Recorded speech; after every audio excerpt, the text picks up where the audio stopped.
4, 3, 2, 1. You are live, you are live. Good afternoon to Safari Live with Sam, Chevalier and Wium this afternoon. Wium will be operating the camera. I'll be presenting you through the bush. It's a live safari, so everything that we see is going to be happening in real time, and we are hoping to bring you anything that you might like to see this afternoon from zebra.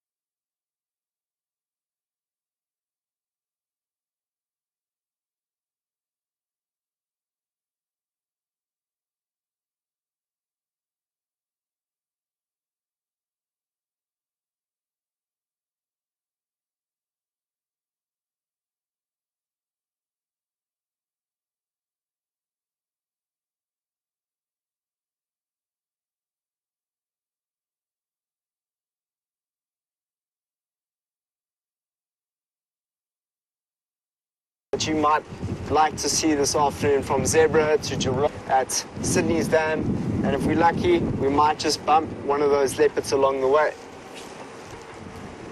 So we're also going to be most likely going up Buffelshoek to see if we can see something at Buffelshoek Dam. We were very lucky to see the lionesses there 2 days ago. Hopefully they'll be lurking around somewhere around that area later this afternoon. Jamie is out with us this afternoon, and she's going to be going to Cheetah Plains, where we were this morning. Cheetah Plains is a fantastic place to go to, as it gives you the opportunity to see those big open areas, as well as the areas similar to this woodland.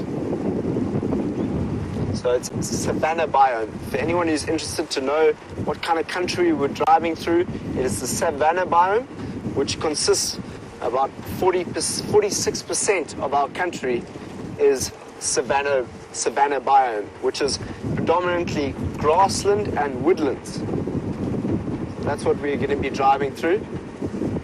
Home to the leopard, the lion, the kudu, the serval, and the greatest, biggest animal that walks the face of this earth, the elephant. We're going to be going through here, seeing if we can find any tracks of leopards this afternoon. For the time being, let's go say hello to Jamie.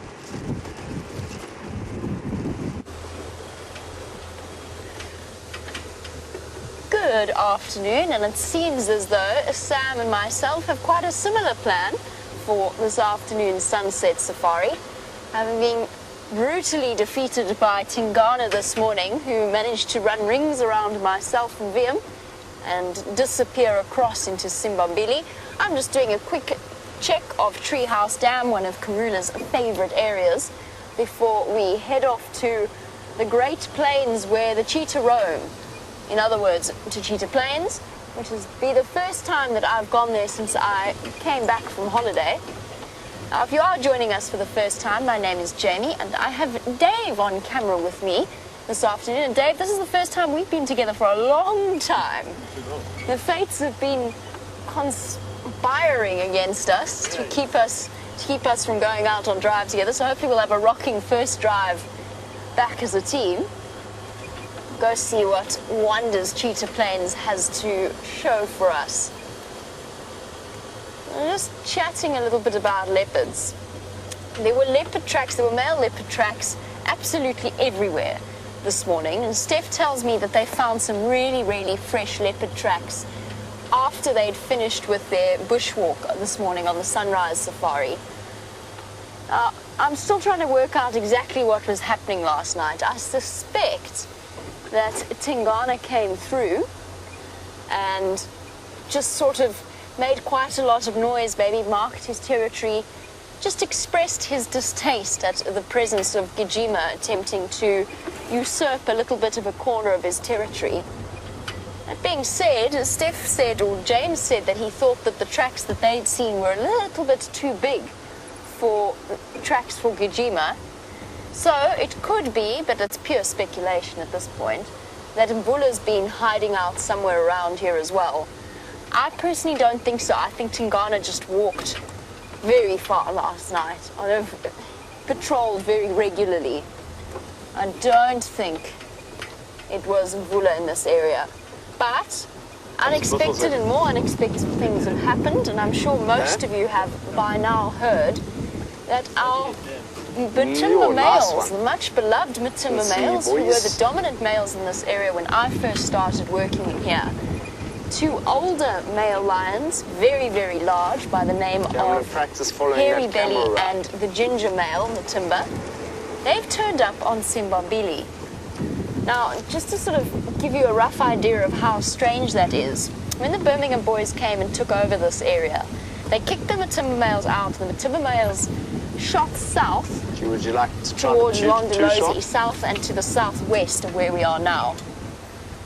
And the end result was that they sort of established themselves there in that particular area. So why it is that they have decided to return up to this northern section is very strange. Simbambili is a good 10, 15 odd kilometers away from where they might usually be. Most peculiar of events, and hopefully we'll get to see our Matimba males once again before they disappear off somewhere new. The lion, of course, being the iconic animal of Africa, but there is one other, and that is the African elephant, and Sam has some to show you.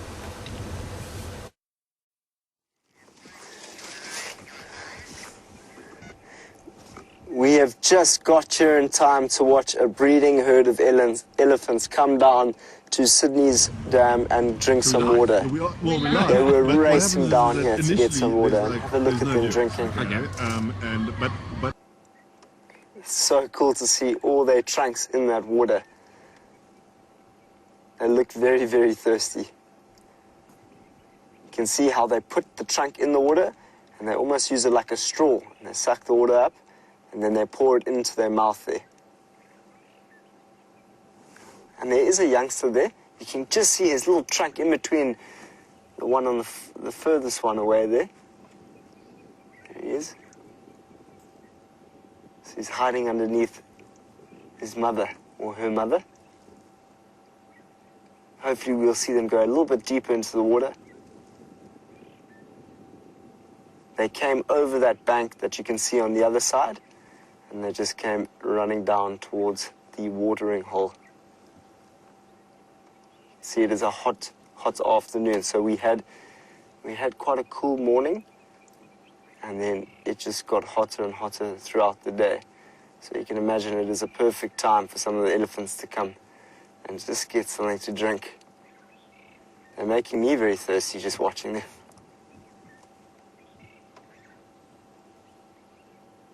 There you can see the little youngster. So sweet to see how they get right in the middle of that breeding herd. I think it's even the safest thing for them to do that as well. Purely because watering holes can have crocodiles, but crocodiles aren't such a threat to elephants as they are to most other animals when they come down to the watering hole. There we go. It's interesting to watch the young elephants as they guide themselves through trying to use their trunk. You can see one really small one in the distance there. If you look through those legs every now and then, you just see a little trunk trying to reach for water. And it seems they're starting to venture a little bit further into the water, slowly but surely.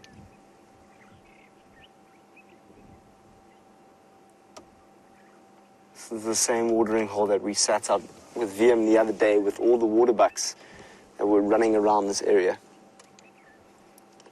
The water bucks were fighting with each other, trying to display dominance. There was mating going on here. And then all of a sudden, a another group of breeding herds. So we sat here with this breeding herd of elephant that came through, watching all these water bucks together, and then another breeding herd of elephants came through. And it was a very windy day, so it was fascinating to see how the animals were behaving because of the wind that day. Today the wind is not as bad. It's quite a cool wind that's coming through. The wind's coming from a northerly... Oh, can you see that dust cloud in the distance there? Something I think is cheap is that is quite a cloud of dust there. Unless that's a big breeding herd of elephants. I've never been on the other side of that watering hole, so I'm not sure what's there. It's quite a cloud of dust. Could very well be it might be animals, it might be a car. But I like to think that it's a breeding herd of elephants that are storming towards the watering areas to come and have a good drink of water. You can quite clearly see that very, very young elephant now. Can't be more than a year old, that young elephant that is playing or just drinking in between its family there.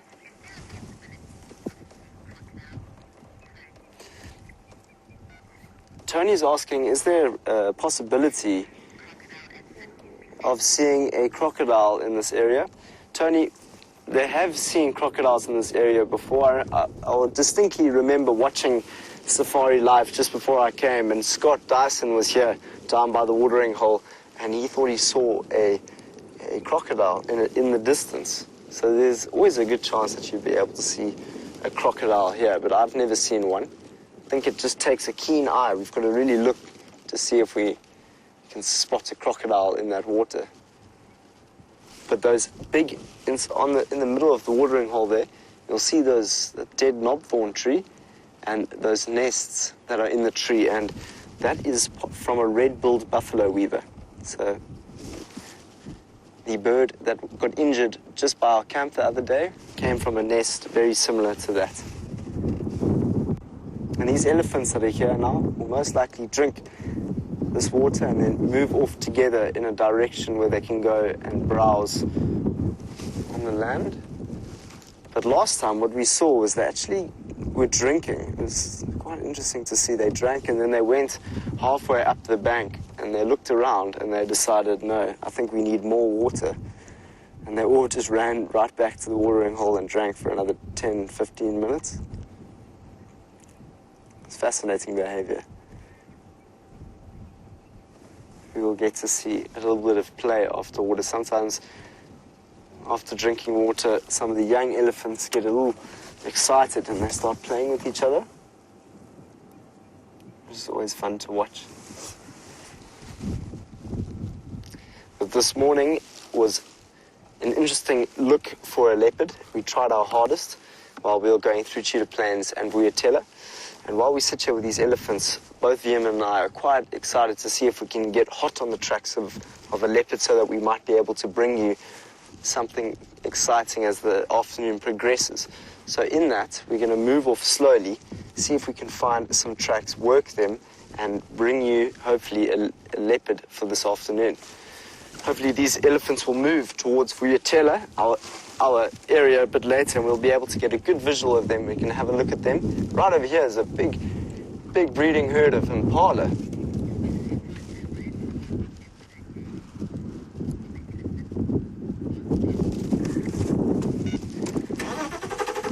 So we have a big herd of impala that are just coming towards the open areas here, and we've got a big breeding herd of elephants here. So we've got the elephants that like the open areas, much like Cheetah Plains where we saw the wildebeest yesterday and the buffalo.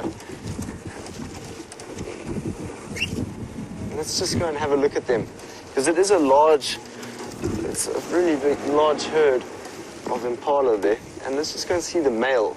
It's always interesting to go and see what condition the male's in. And often it's the impala male that is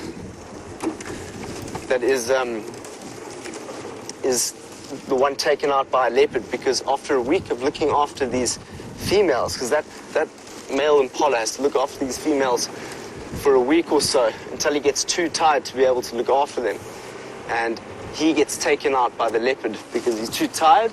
So let's actually go. It's quite interesting to see maybe what the male impala might look like right now, because this is a very large group of impala. You can see these are females purely by the way in which they don't have horns. There he is. So there's the male impala. Look how dominant and big he is. He's a very good-looking male impala. And these are all his females, and these females have a number of youngsters within them.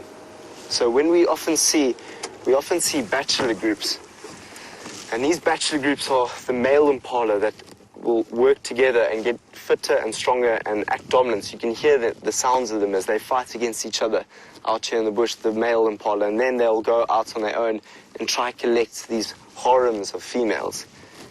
And it's always during this time of year, May, that they have this social structure where they start rutting and collecting the females, because that then allows them to mate, and 7 months down the line is when they'll have the young impalas, and that is the best time for the antelope. This is why, one of the main reasons why this antelope is so successful is because they have their young in November, December, was when the green grasses comes out during the first rains of summer, which gives them the best opportunities to survive. And if they're all having youngsters at the same time, they kind of flood the markets, which means it's much more difficult for predators like lion and leopard to overconsume them. So there's always a much greater market for these impalas. So they're very, very successful antelope. You can find them in many places in Africa.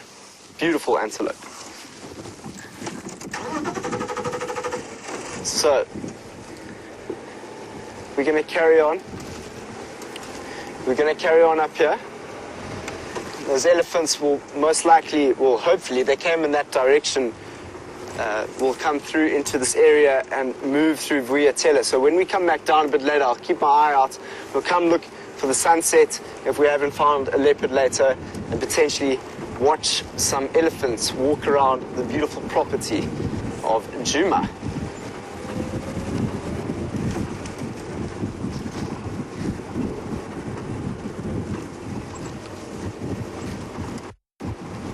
Wow. Aaron just asked a great question. Which of the smaller animals the smaller carnivores do you find most interesting? That's a very, very good question. You know, I can only go with the caracal. I'm so fascinated by the caracal. You know, even from Bushman tradition in the Cedarburg where I was working, they used to see it as a very, I don't know, intelligent. They used to call it the star, the bright star, the caracal, and just the beauty of the caracal is already magnificent, and the way in which they hunt is very, very different in terms of the other cats, where they've got these long ears that listen for the different sounds in the bush, and they even got a little bit of fur on the top of their ears, Aaron, and when they feel the flight of a bird flying over the top of their ears, they can even sense that, and it helps them catch that bird. And I've never seen a caracal. I know I often say it live that I would just love to see a caracal, and it's just the hardest thing to see. But I was chatting to Steph, who's one of the other presenters for SafariLIVE, and Steph was explaining to me that some of the cats out here, like the serval and the caracal, are what we call super predators, which means they've evolved with humans to be able to hide efficiently from humans. So we saw a caracal, we saw a serval the other night when we went driving. We went and took the staff on a bumble around the reserve, and we saw a serval, and it was the first time I've seen a serval at night time. I was very, very excited. So I genuinely love the animals and the carnivores, especially like the young or the smaller cat species that lurk around and don't ever get seen by people. Well, they do get seen, but mainly through camera traps and that sort of stuff. So it just makes you know, our job, that's that much more exciting when you're looking for something that's just has the ability to get away from us and just be more intelligent and more smart to design itself away from danger. Because we do present a danger in some form, you know, in the past we did. There's no danger with us being around now. I would never want to harm them, but I would love to see them. So a caracal or a serval is something that would make me a very, very happy man if I got to see and view them now. A serval has nice long legs, beautiful long legs that help it pounce and jump and move around the bush high speeds. And the serval has the long ears. So have a look at them. Get to know them a bit better. Hopefully one day we'll see them. I was going around, I used to love it so much. I used to go around the mountains around Cape Town. I live on the bottom side of Table Mountain in a place called Hout Bay, which is just on the other side of the mountain, and I often used to go and take my camera trap and go out and, well, I did it once or a few times, not that many times. But I used to go and put a camera trap on the mountain to see what I could find, and there's two caracal that are on Table Mountain that don't ever get seen, but the other day one of them actually caught something on the mountain and brought it up in a suburban area, in an urban area, killed something, I don't know what it was, and brought it up a tree in an urban area. Someone got a photograph of it, which made me very excited.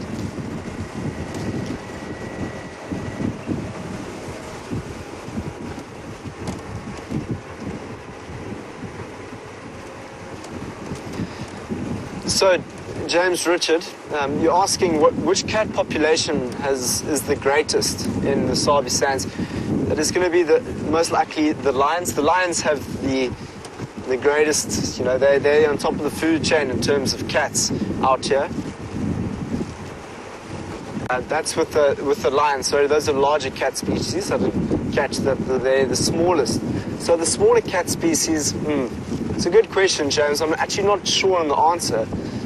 You know, the smaller cat species that we get are everything from the wild cat and to the caracal, the serval, and not the civet, the caracal, serval. And I'm actually not sure what the most dense is. I think it could be the wild cat if I had to take a guess. I used to have a wild cat that used to come into my house all the time and kill all our birds in Cape Town. Very cool, very beautiful looking cat. You can just imagine a domestic cat with lots of stripes and very green looking eyes. He used to come to our house about once a week and just have a huge home range. We used to call it Gypsy because we didn't know whether it wanted to stay or leave. It was, Gypsy. Beautiful cat. So I do love my cat species.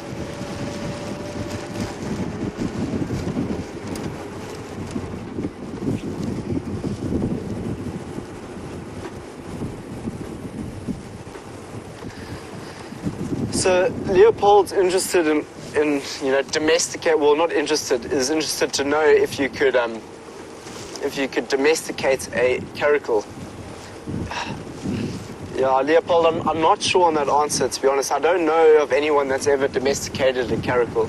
But I can definitely tell you that around Africa they've domesticated caracal, or they've domesticated all types of cats, from cheetah to lions even. So, well, I mean, they took them and had them in cages and that sort of stuff, if you call that domestication. But I'm not a fan of any kind of domestication of any wild cat. It's not good in terms of, you know, most of the time their personalities and their characters are born to be wild. So if you try and domesticate them, I mean, it's like very similar to the squirrel that I had. I had a pet squirrel called, it wasn't a pet, it injured itself. And my dad got it in the garden and brought it in, and we raised it and it didn't survive. And that was purely because it was wild and it needed to get out. Let's link to Amy, who's going towards Cheetah Plains to see maybe what she can find out there.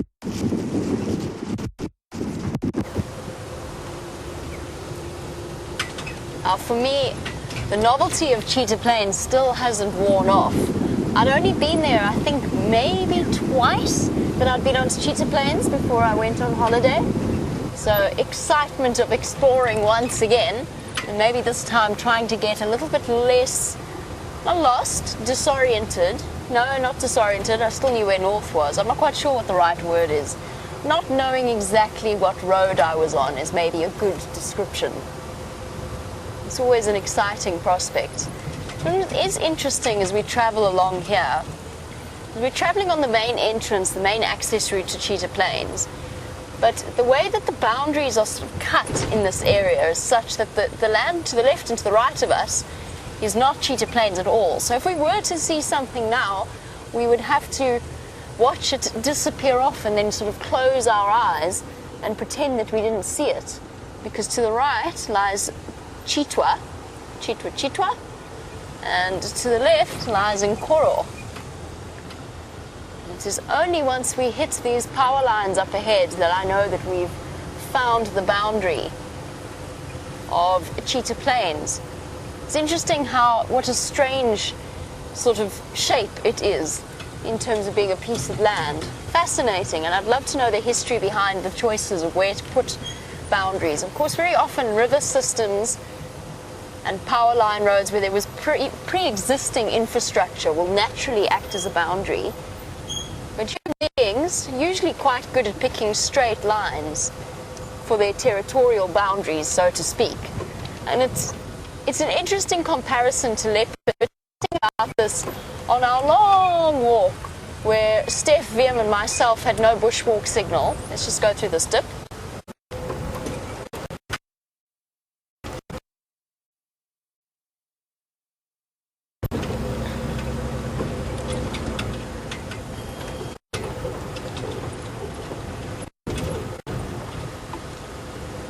Sorry about that, just wanted to go in case we lost the signal there.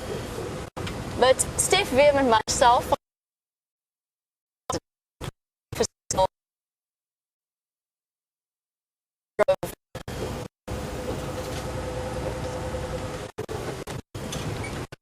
here, going to send this to Sam.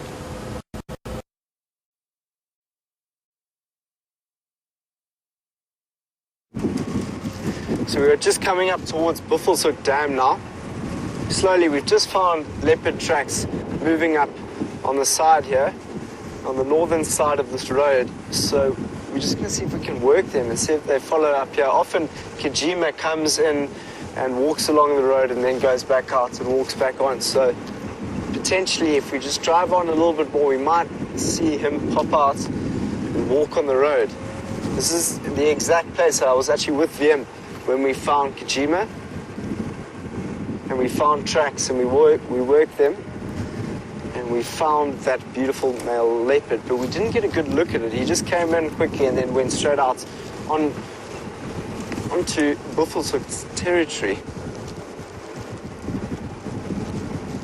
So we're just going to have a look, see if there's any tracks. So the tracks are very significant. You can find three lobes that come out quite similar to, it comes out like that. And you can find them, it comes out three bumps at the bottom that'll tell the difference. And that's what we're looking for, the three little lobes at the bottom. Can you still see tracks there? Yeah.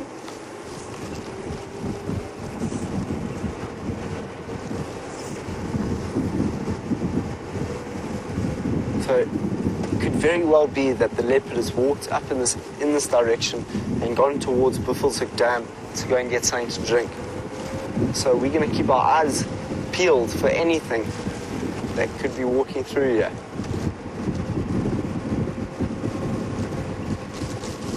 Good afternoon, Raisa.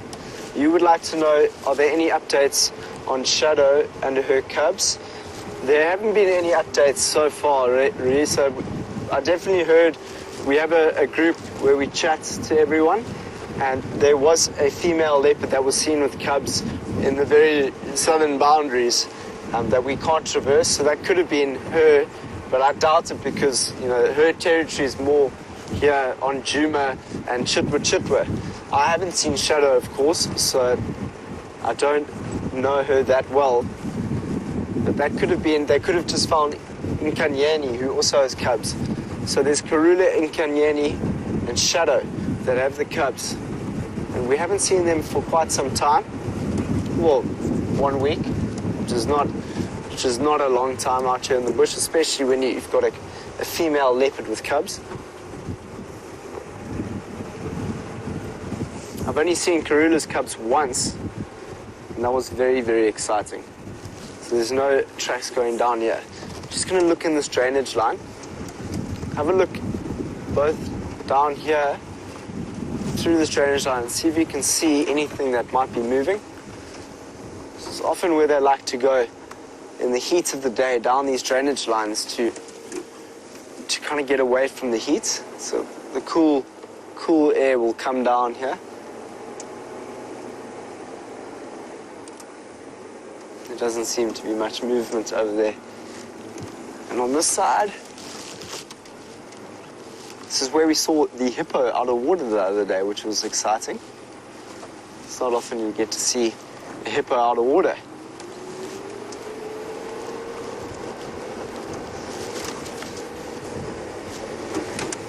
I would love to see one of those female leopards though, Raisa. We're going to do our best to work tracks and see if we can find them ourselves. But as soon as anyone on the radio also says that they've seen a leopard with cubs, we'll make sure we can try and get there today.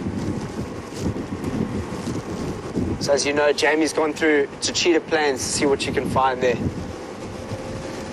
Nkanyeni is always a possibility on her list. I'll be very excited for her if she manages to see that beautiful female leopard. Nothing on the termite mound there. They also love to be on termite mounds. Termite mounds provide not only warmth in the mornings when it's very, very cold, because termite mounds are warm, but they also provide vantage points to be able to sit on a termite mound and possibly see a steenbok or a duiker moving through the thicket. Will give her the best chance of being able to get some food.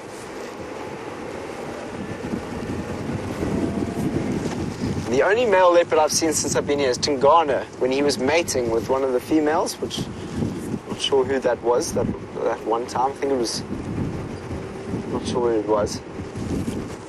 But he looked very tired. He was a very, very tired Tingana. He didn't move from that one spot for a few days. Then we saw him up a tree with a kill, which was incredible.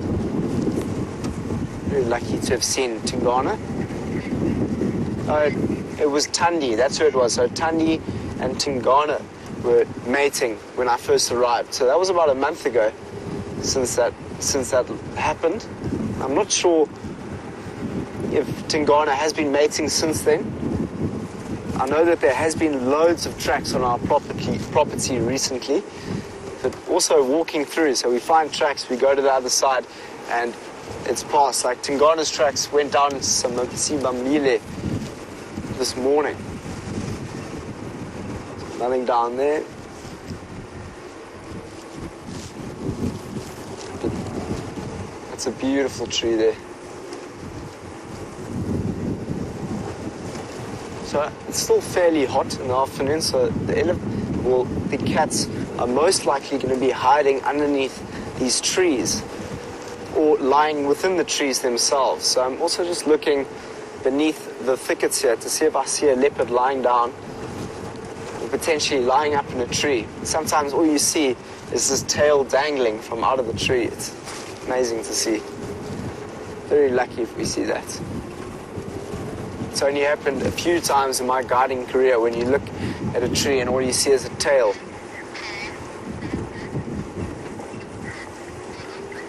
Oh. Paul, thank you so much for reminding me to get some tusks for Elvis. We can actually do that right now. Let's go and do that.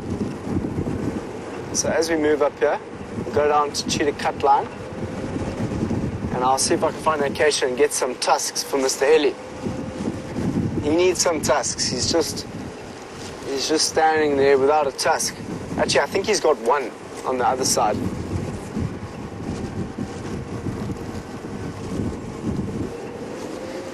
I can't tell you, last night, I don't know who was on safari with us yesterday afternoon, but that male lion that just came through onto Cheetah Plains from about 500 meters away was one of the most incredible experiences I've had as a guide.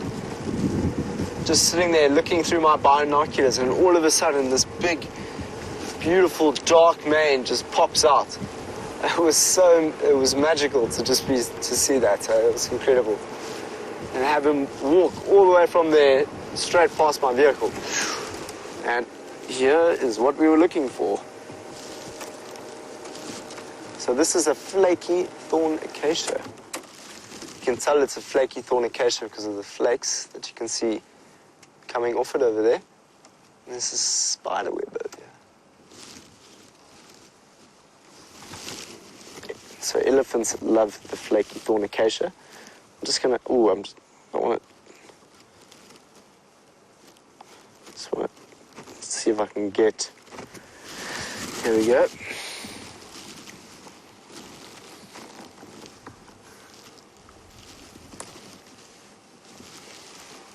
I don't know how well this is going to work. See, we've got one over here already. So we've got one tusk there.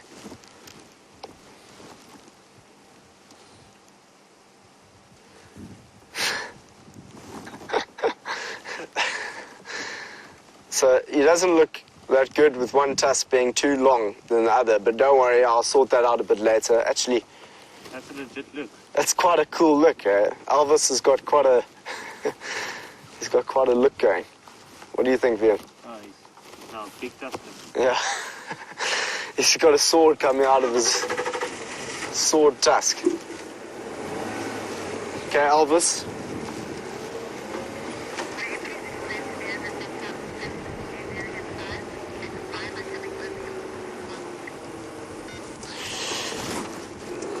So tusks do vary in size from every now and then. So you do see some elephants that have a short tusk and have a long tusk. So this is not a different thing to see. Sometimes you will see an elephant that has two very, very different looking tusks. So that's no different with our friend Elvis over here. And Elvis, let's see if we can find something cool this afternoon. If you have a look here, all these plants that we are seeing here are all round leaf teaks. And Elvis, much like every other elephant, would love to eat that. They come and break off these branches and strip. And just while we're talking about Elvis elephants and the plants that they like to eat, let's go see Jamie with an elephant.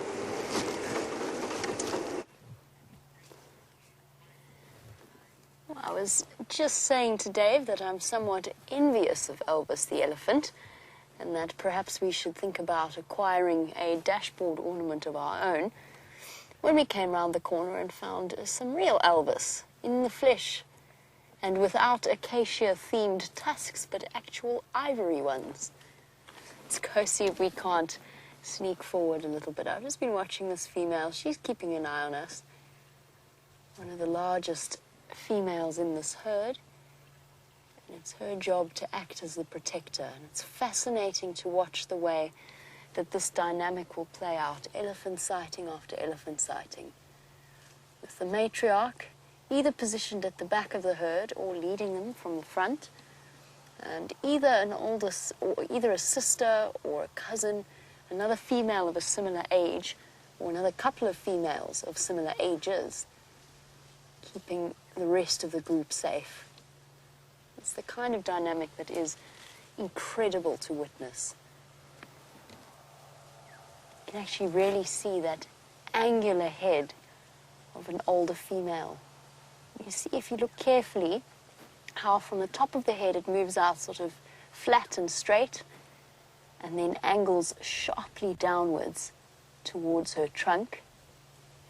Now with a big bull elephant, that profile is much more rounded. You've got much thicker, not bases, but sort of a much thicker forehead, more bone around the base of or around the top of the trunk. It's interesting. I'd like to know what the physiological reason is behind that.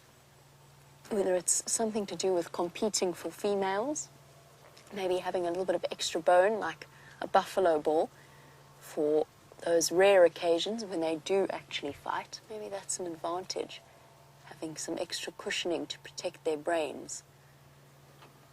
Let's go forward a bit now that they're moving. And just let the engine run for a moment.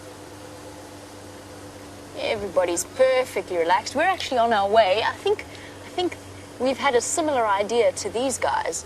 We were on our way to 3 in a row pan to see what's happening at the water's edge, and I think that these ladies might have a similar idea. But at the moment, there's some pressing concerns for lunch that have been more important.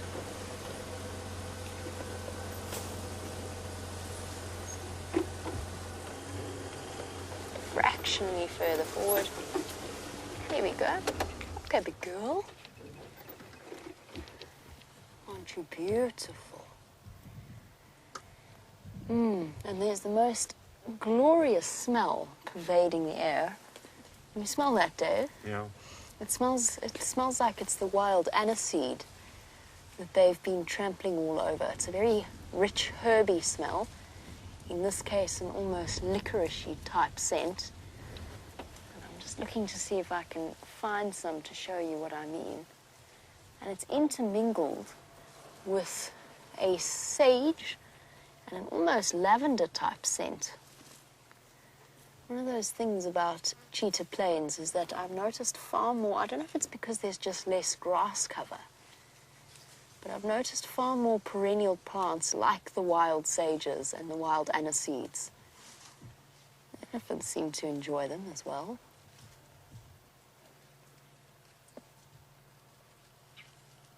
Such a peaceful setting.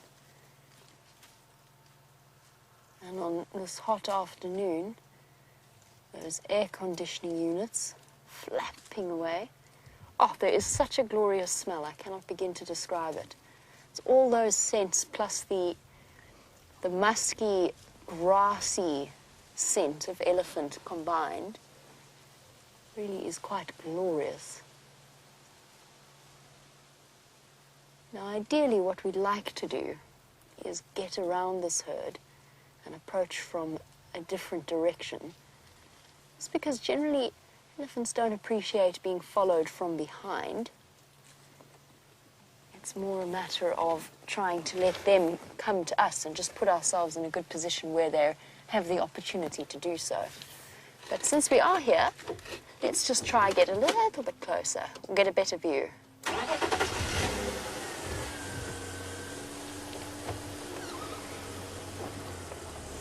Now, Evan, welcome to the sunset safari. Let's try and do this as subtly as possible. Now, Evan would like to know, in an elephant herd, obviously you have the matriarch. Are there other mammals that have a similar system with an alpha female? And we're going to talk nice and softly as we come through here. There's a baby quite close to me. It's okay, little one. Don't want to scare you. Antenna out of the way. Oh, just trying to sneak up without upsetting them at all. So Evan, yes, absolutely. Different animals do have alpha female systems. The truest matriarchal system in the greatest sense of the word is actually the spotted hyena system. So with spotted hyenas, the females, very unusually, for mammals, the females are actually, little ones running across the road now to go somewhere where it feels a bit safer. So in spotted hyenas, the females are far larger, and in fact, in a way, it is actually a truer matriarchy than the elephant herd. The elephant herd might be female-led, but it is not female-dominated. And a large bull elephant will be able to push his weight around, so to speak. It just so happens that they've evolved for the males generally not to associate with the herds. You could say the same thing about lions, although a lion pride doesn't necessarily have an alpha female, but the older, most experienced lionesses will take the lead.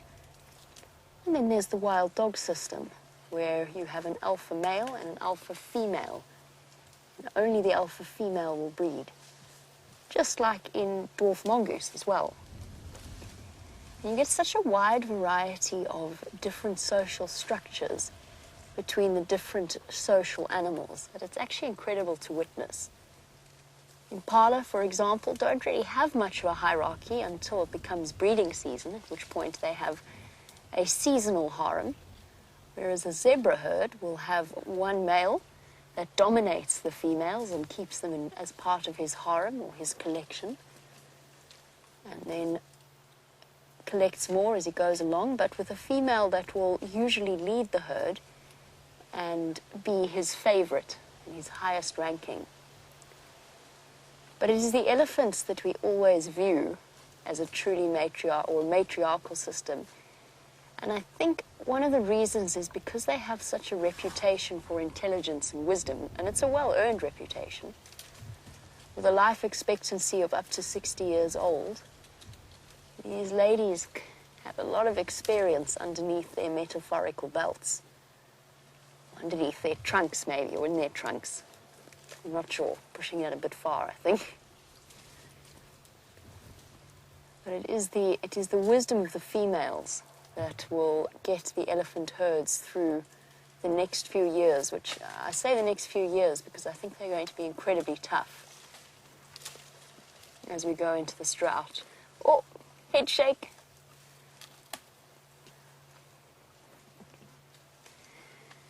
And on the subject, see, on Twitter you were wondering how it is that an elephant matriarch is decided. You know, is she democratically elected, or what factors go into choosing the elephant matriarch? Generally, Jessie, it is the oldest and the most experienced female.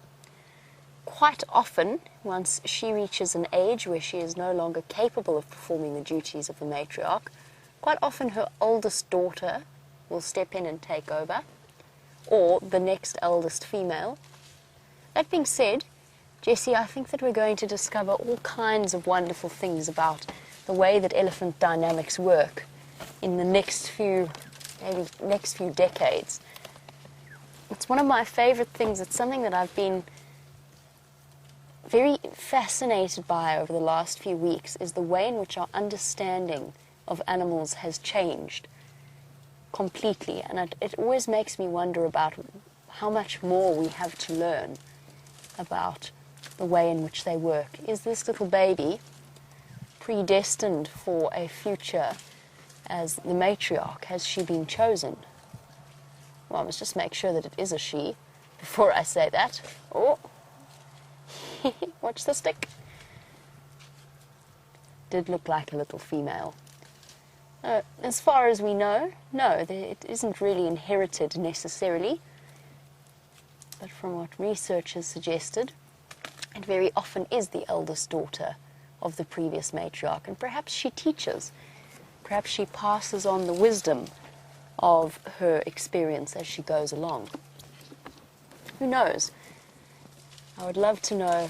I would love to be able to talk to elephants for a day.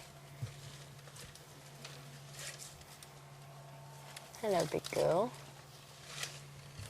You are beautiful. This cow, as she wanders down the road in front of us, is not the largest I've ever seen, but she's still relatively sizable. In country, you were just wondering about how strong their bones must be to support that amount of weight. And yes, they do have incredibly solid bones. What's incredible to think about is when you look at those feet of theirs, it looks so cushioned and flat. It's very easy to imagine them having one sort of solid bone that sits at the bottom there. But elephants actually walk, believe it or not, on the tips of their toes with a spongy cushion underneath that supports the heel. There you can even see the toenails of that elephant. Phenomenal to think that they are basically like a ballerina on the tips of all 5 toes. That is the way that their feet are structured. Hard to imagine and hard to picture, but you'll just have to take my word for it in that respect. And then incredibly dense, very, very strong bones. We have an elephant leg bone that we found, that Brent found one day whilst following cheetah off-road. And it is roughly up to my chest in terms of height, and that's just the femur of the elephant, and it's probably about this big. It's about this wide in diameter. Really solid, compact bone. Now, in terms of how much they weigh, country, a young elephant, sort of reaching sexual maturity, will probably be about 3 or so tons, and they will go right up to 6 tons, so 6,000 kilograms, which equates to 13,000 pounds. So they are enormous animals. I'm just going to duck my head down so that you can have a look at them, because I don't want to push them any further or get any closer. That poor little one at the back has really been struggling with constipation since we arrived. It hasn't quite managed to excrete as much as it would have liked to. She's the one struggling. It's had its tail up the whole time.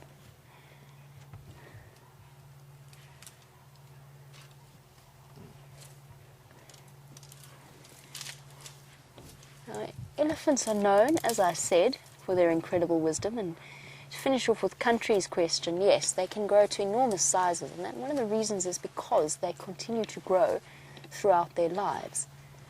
And that's why I mentioned the known wisdom of an elephant, an adult elephant, 60 years worth of learning. I also said that we don't know everything there is to know about them. And James Richards, you would like to know if they ever engage in interspecies communication.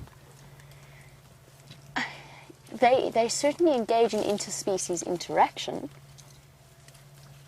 Shy little one. Tail swishing like that. Yes, they definitely engage in interaction. They very often chase other animals away from the waterhole. I know that's not what you mean, but it is a level of communication to an extent. They sort of grumpily let the other animals know that they are not feeling terribly fond of their presence. Do they communicate with other animals? Not as far as I know. I don't know 100% for certain that they don't, though. We may discover that they do. There was an interesting time in the Pilanesberg Game Reserve about 25 odd years ago where young Kruger bulls were attacking rhino for an unknown reason. And so one of the suggestions that was put forward was that they were actually trying to mate with the rhino. Another suggestion that was put forward was just that they were suffering from post-traumatic stress syndrome during the dark era of the culling of elephants in the Kruger National Park. That, thankfully, has long since been stopped. But the young bulls that had grown up experiencing that sort of trauma were acting up and acting out of character. And those are the best examples I know of natural wild interaction with other species. There are many, many, many examples that you will be able to find on YouTube of domesticated elephants, if you could call them that. You may decide how you would like to term that, but elephants living in human company that have been known to interact with sheep and with dogs. And in one curious case, I think there was even an elephant that was friends with a llama. And it's important to remember that these guys they're ultimately social animals, particularly the female. The herd life is all that they know, and if human beings artificially take that away from them, then it's only natural that they're going to form bonds with another different, whatever they can find, essentially. So you'll find lots of cases where the scenario has been artificially created. I always find those slightly sad, though. It's like the poor elephant is desperately looking for company. Oh, quick dust bath after the snack. Just little one so young that it hasn't even started growing its tusks yet.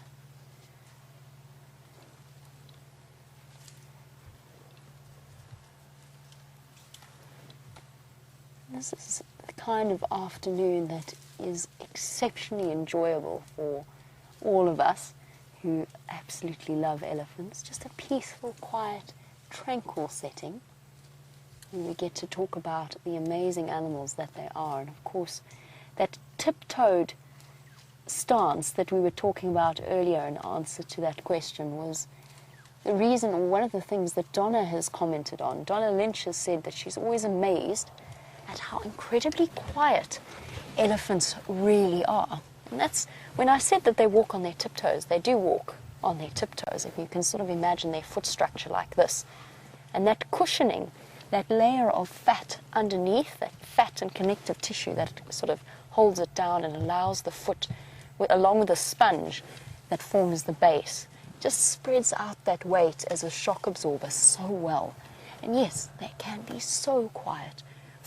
Just when we were setting up Cheetah Plains antenna to get here for the first time, an entire breeding herd snuck up on us. There were two guys there. Brent was one, I was the other. And there was a whole group of people, and somehow an entire elephant herd of at least 20 elephants managed to all of a sudden be right up close to us, without a sound announcing their arrival.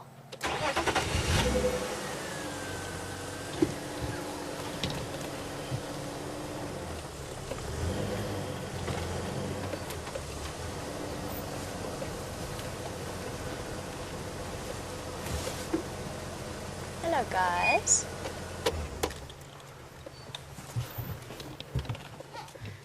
Let me try go forward a little bit. Didn't quite have the momentum I wanted there.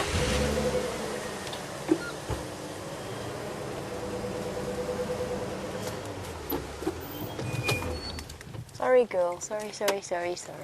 All right. Thank you, big girl. Just a gentle head swing to let me know that that was quite far enough. Thank you very much. And I just want to, Dave, can we look at that elephant that's at the back there? This poor little elephant at the back is still struggling with his constipation problem. You don't often see that. And this whole time we've had this sighting, he's just been struggling to get the rest of his dung out. The reason I'm drawing your attention to that is actually because it's quite a vital part of the elephant's physiognomy. The fact that because they have to eat constantly to maintain their body weight, just imagine if you needed to eat all day, every day, and they tend not to digest their food all that well. Little boy. I'm sorry, Dave, I didn't take my foot off the brake, but I'm going to now. Right. That's why there's the little jerk, the wobble. Sure. But it's an important part of their physiognomy because that's one of the reasons why they are so water dependent. They're eating so much roughage, there's so much fiber in their diet and indigestible cellulose that they need to have huge amounts of water to actually, first of all, digest what they can, and second of all, ease the passage of the rest of it. And this poor little elephant obviously hasn't managed terribly well. His digestive system not doing him any favors at all. Might even be a large stick that has gone undigested and just clogging everything up. They are, for the most part, relatively inefficient digesters.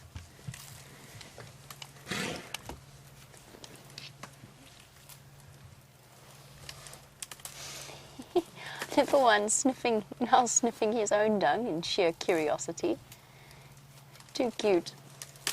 One day soon, this little boy's tusks are going to start coming through. And Dean, you were wondering if I have ever seen a bigger tusker. And the answer is yes, I have seen some relatively... Oh, what? What are you trumpeting about? Highly entertaining. So no, I have seen some very large tuskers. I'm not sure if they would be large enough to qualify as big tuskers or great tuskers. I have been to the Elephant Museum in Letaba, where there are some extraordinary examples at that museum of the largest tuskers that have ever lived, with tusks easily 3 times my body weight and double my height to observe. The most phenomenal biological adaptation and use of a canine tooth, essentially. I'm going to stick around with this herd for the moment, just because I think that this young male is going to be doing some highly entertaining things for us. So while we do, and while we wait for them to peacefully make their way to water, let's find out what Sam is up to.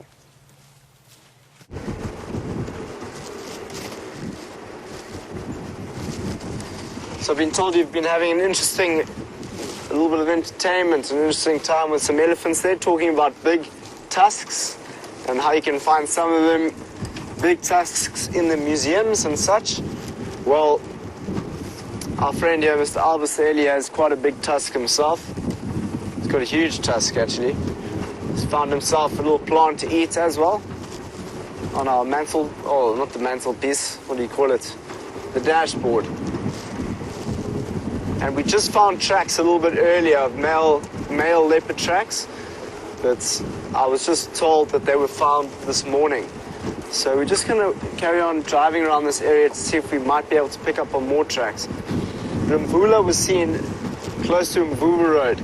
So our plan now is just to go through this area, see what animals we might be able to find on the way down towards Mvubu Road. Potentially all the way up to Treehouse Dam later, where we might be able to find Karula. So we're going on the search this afternoon. Hopefully we'll be successful. It's always very exciting when you do track and find something on your own.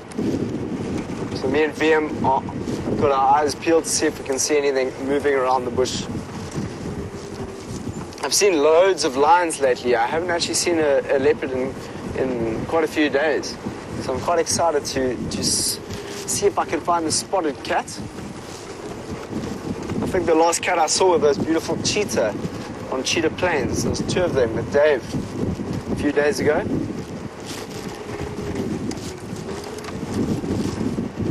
So of course the leopard has rosettes, not spots.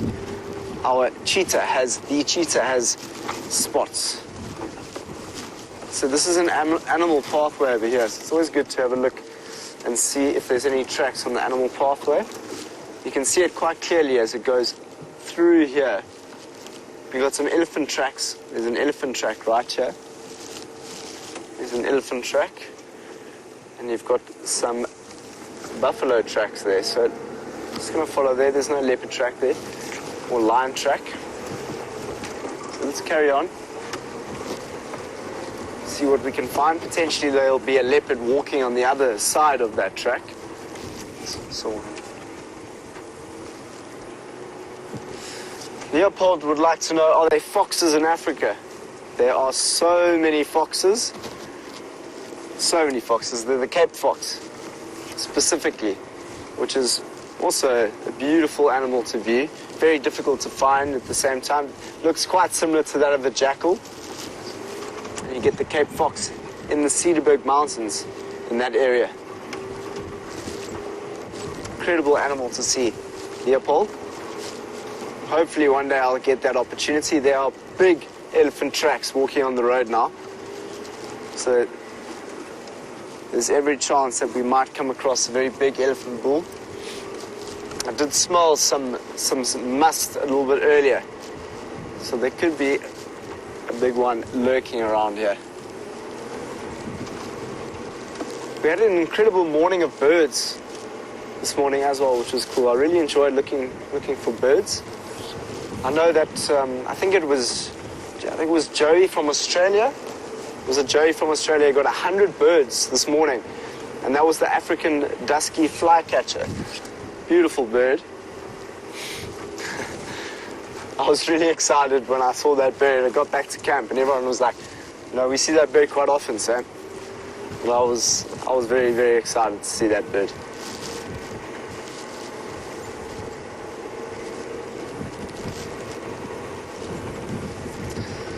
So, lastly, well done, Joey, for getting to 100 birds. I look forward to getting to that at some point. Those elephants are quite active with Jamie, so let's go and enjoy some fun with elephants.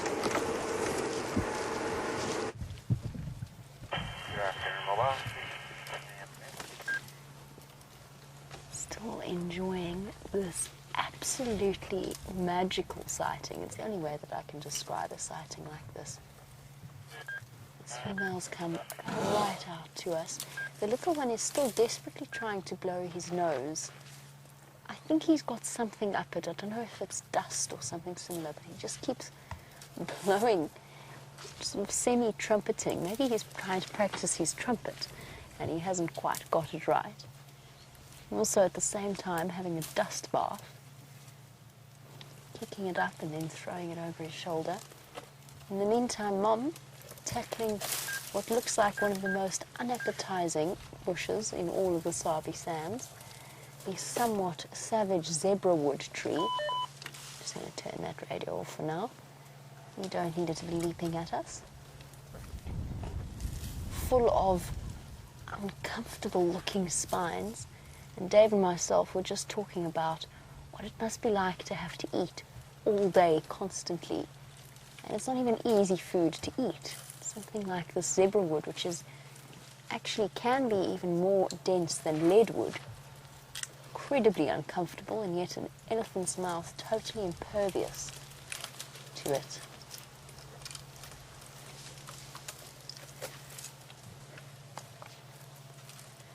We spoke about big tuskers and how large elephants can grow, and it seems as though Sam's tracking has gone well, so let's go and have a look at the spectacular male of the species.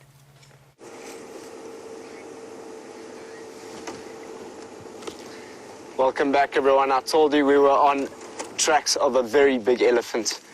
He is very aware of us at the moment. I made sure that we had some distance, so I got into a position where we are safe, but he is very aware of our presence. He is huge. We saw the same tracks of this elephant not so long ago. And, wow, the feeling I get being next to such a large elephant is just remarkable. Look at those tusks. He's clearly in must. You can smell him I smelt him from a very, very long way. Have a look, he's still very interested in us.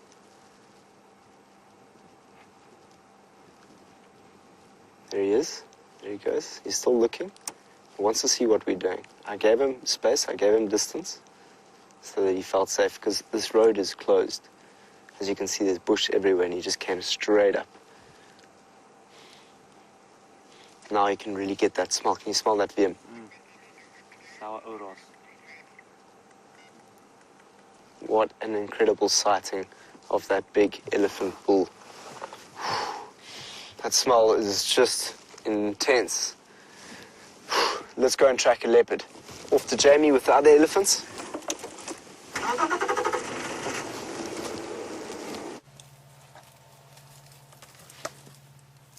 Well, hopefully Sam's leopard tracking goes as well as his elephant tracking has gone, and that he manages to produce some for you. In the meantime, I just find myself unable to resist the lure of an elephant sighting like this. I'm just looking into her gorgeous brown eye. And there's always a special feeling when an elephant looks at you. It's like there is somebody looking back. Oh, girl, don't turn away now. We were just discussing your lovely eyes. Maybe she's a bit shy. I think she's a bit shy, Dave. She didn't want us looking deep into her eyes. I was going to talk about her gland as well.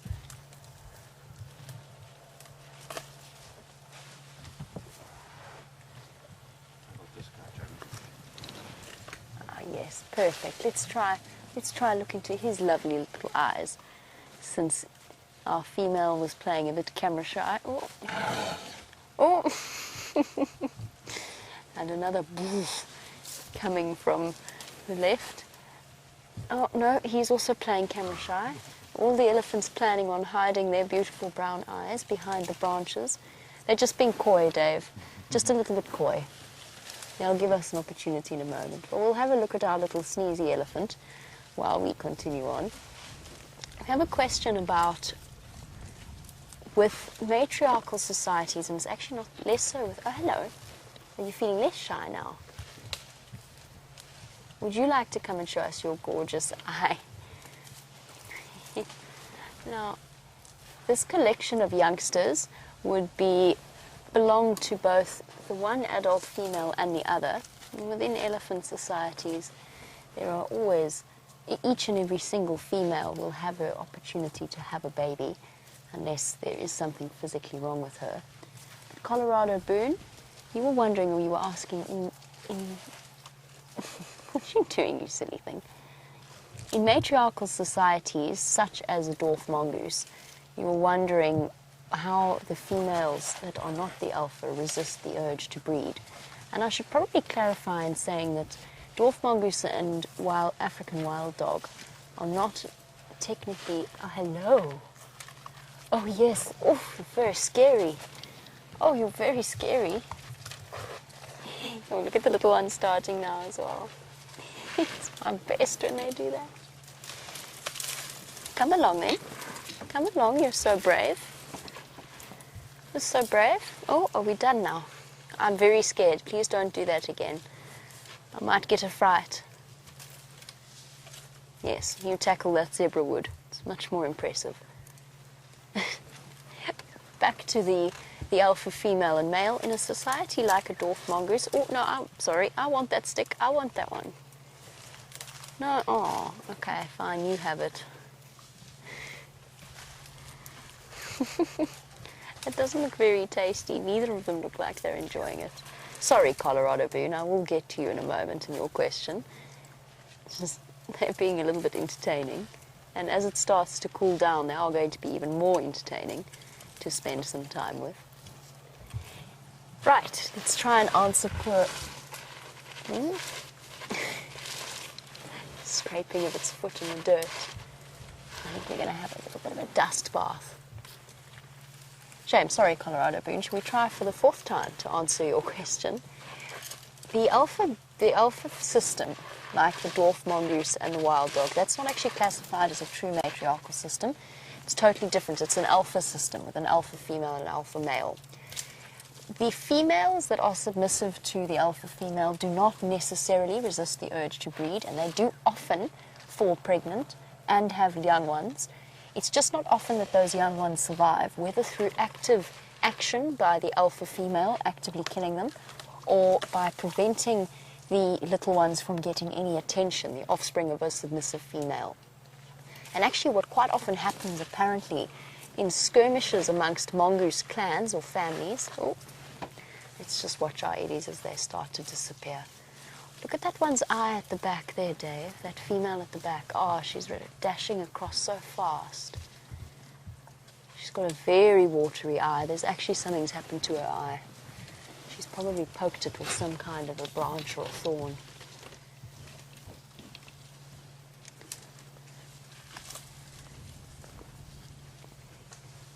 So what often happens with the mongoose families, just like that, our elephant sighting has come to an end. I was so enjoying that. Let's go forward, enjoy a little bit more time with them before they disappear. And then we shall talk about the mongooses and what happens in clan skirmishes, and I'll explain all about that when we have an opportunity. But let's just enjoy the last few moments with our lovely Ellies. Oh, there we go. A gentle and subtle stop on behalf of the dust in Rusty's brake pads.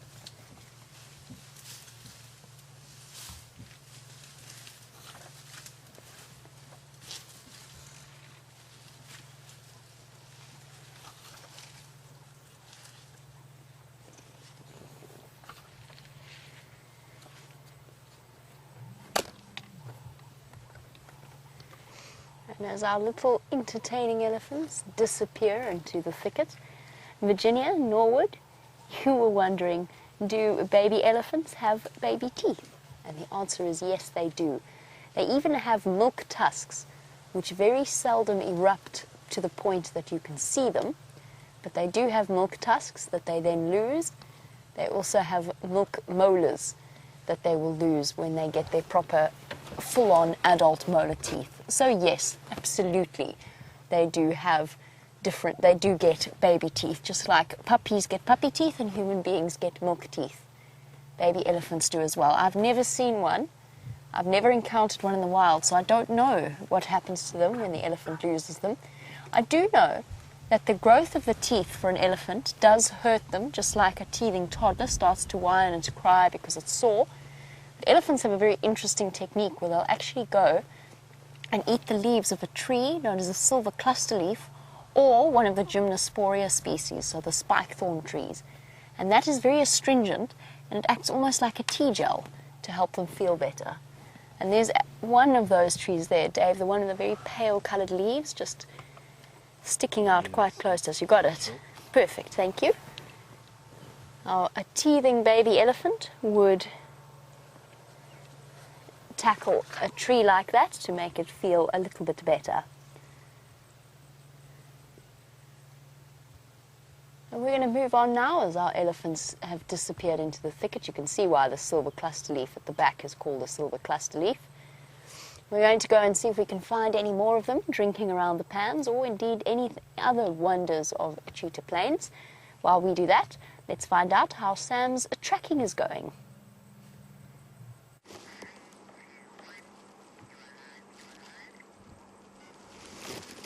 So we are now close to a drainage line, where we may potentially see something walking through.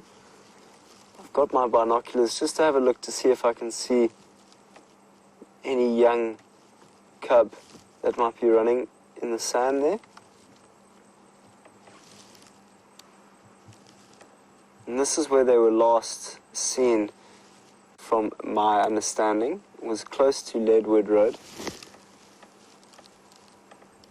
But we're going to see if we can listen for any alarm calls. That's why it's quite nice to be silent in the vehicle when tracking a leopard, because we can hear if we can see the sounds of a monkey alarms. We've got some impala just ahead of us. Just through the brush, so you might be able to see those impala that are walking. There.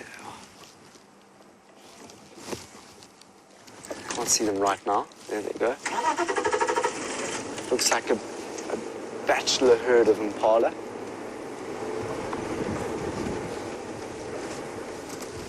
So they're now going down into the drainage line.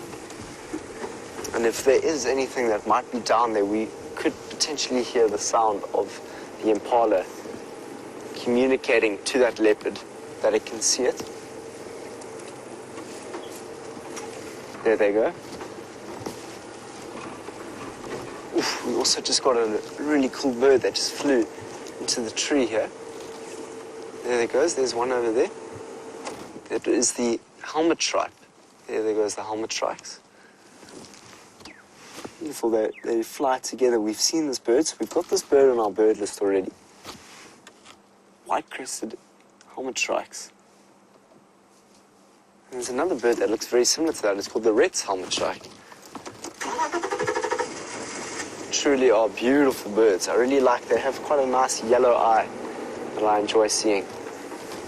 But it was so incredible to be with that elephant now. That must have been the biggest elephant bull that I've been with, and I genuinely smelt it from about, it was like 2-3 minutes before we saw that elephant. I could smell that very, very strong smell of an elephant bull in musk. And it was incredible. That whole feeling, when it approached us, there was very, very thick bush on either side, and he came across here, he felt uncomfortable straight away, and I moved back into a position where he could just feel comfortable walking past us. I tell you, being close to animals that are that big is just incredible.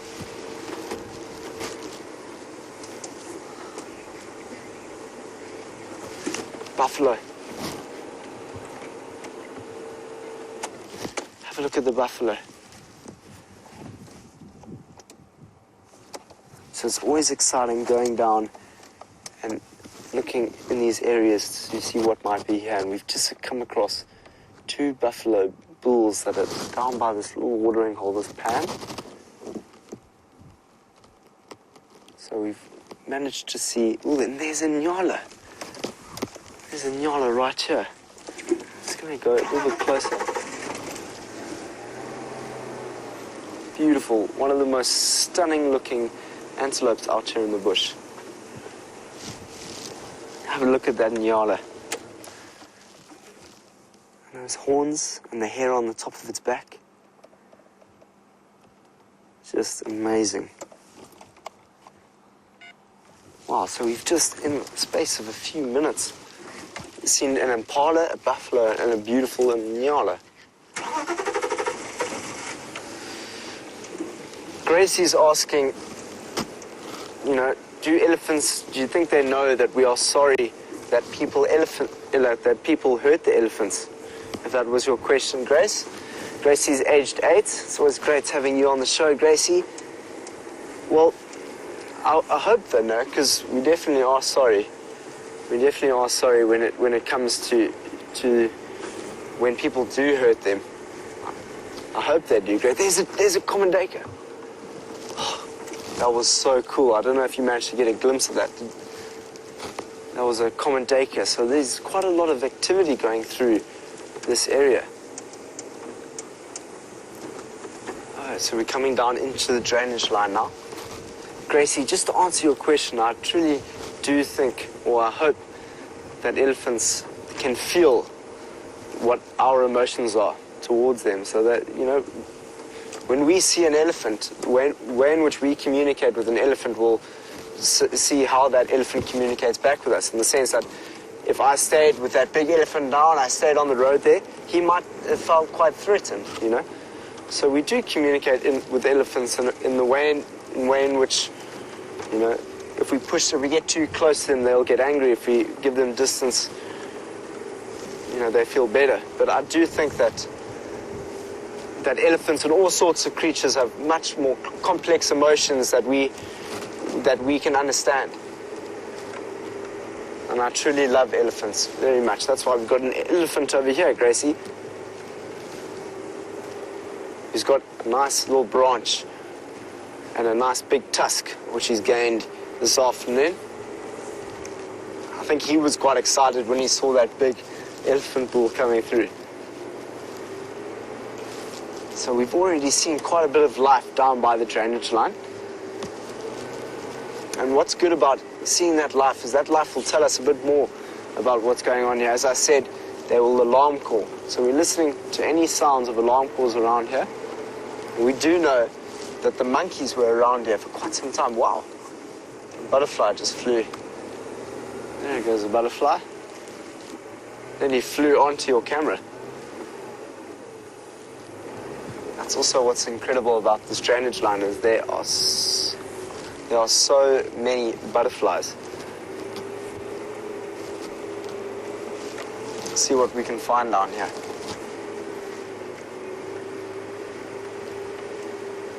So, for anyone who doesn't know where we are right now, we are in the Mawati drainage line. So you can see maybe that here's some elephant tracks going down into the Mawati right here. So that could have very well been the elephant that came and we saw a little bit earlier. Came right down into the drainage line and then all the way up. I tell you, I still have adrenaline from seeing him. He was really, really big. And James once used the description that he could walk underneath one of the elephants. I genuinely felt that I could have probably walked under that elephant that we just saw now. And I'm about 5.9, not meters. And I said that once. I'm not 5.9 meters. I'm 5.9 feet. So as we take this.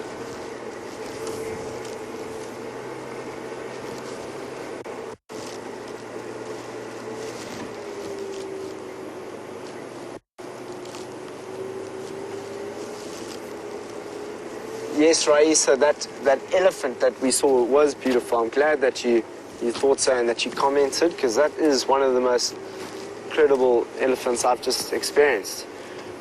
So I'm still feeling that adrenaline. And you're asking, I wonder if people do still experience elephants outside of plantations, is that correct? I think by plantations, do you mean reserves? Right, like the Kruger National Park? I know that in Africa there are places where elephants still move around in rural kind of communities. But I'm not too sure about South Africa. I think most wildlife is contained to reserves, which you'll definitely find in parts of Africa that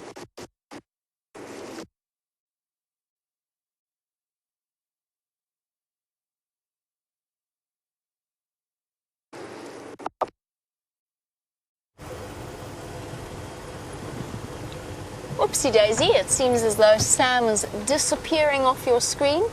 The hazards of live wild safaris is that, of course, every now and again there are the most minute of technical glitches. And as I'm sure you can imagine, there are all kinds of interesting technological devices involved in bringing you a live safari. I don't pretend for 1 second to understand how it all works, but it does, and for that we are incredibly grateful, and we stand in awe and admiration of our fantastic tech team who put this all together and fix things when they go terribly, terribly wrong. But hopefully Sam will be back up and running very shortly. Luckily for you, your timing was impeccable as always, or at least Rebecca's timing was impeccable as always, for we have arrived at the Great Plains that form the junction between Mala Mala and Cheetah Plains. Now, yesterday I hear stories that Sam saw a male lion, mystery male lion, walking towards Cheetah Plains without any real idea as to who this lion might be.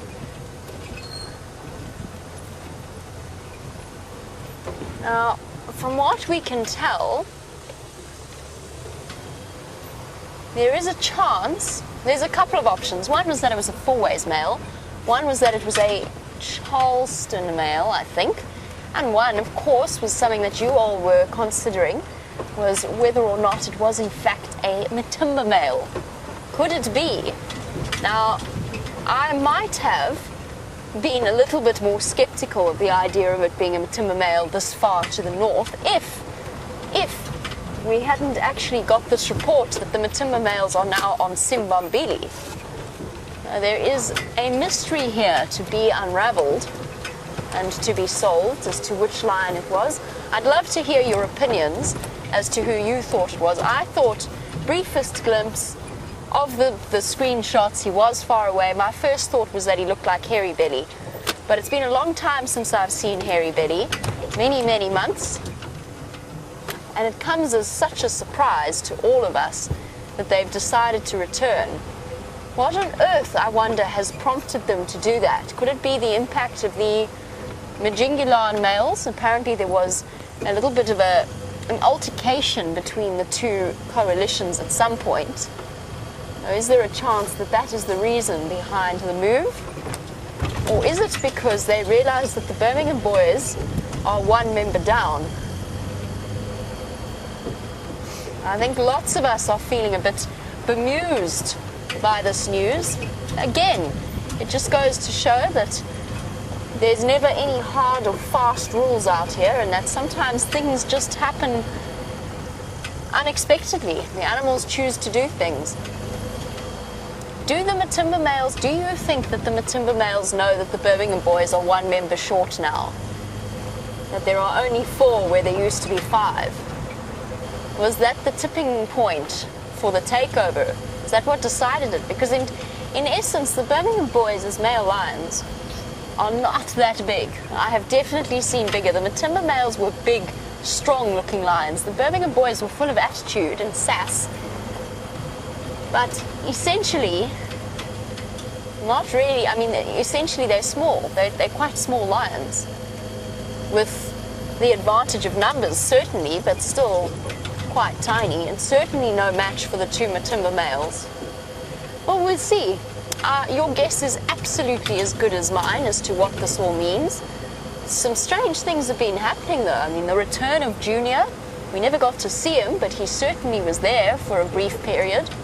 He could still be there for all that we know, although I think somebody would have found him by now. I think he's moved off again. The return of Junior to Simbambili, and then once after that, the return of the Matimba males, his fathers.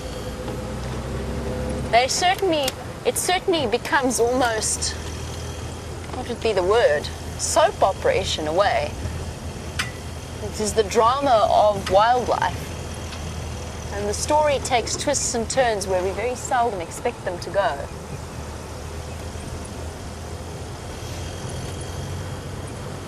Right, now what I should be doing is actually checking the map as I go along and learning the names of the roads. As it is, I'm pretty confident I know where I am. We're not in any danger of trespassing, and the clearings should be coming up right ahead of us. Perfect. Now, what would we like to see on the clearings today? Would we like to see ostriches, cheetah? I have no idea what waits for us on the other side. Would be nice.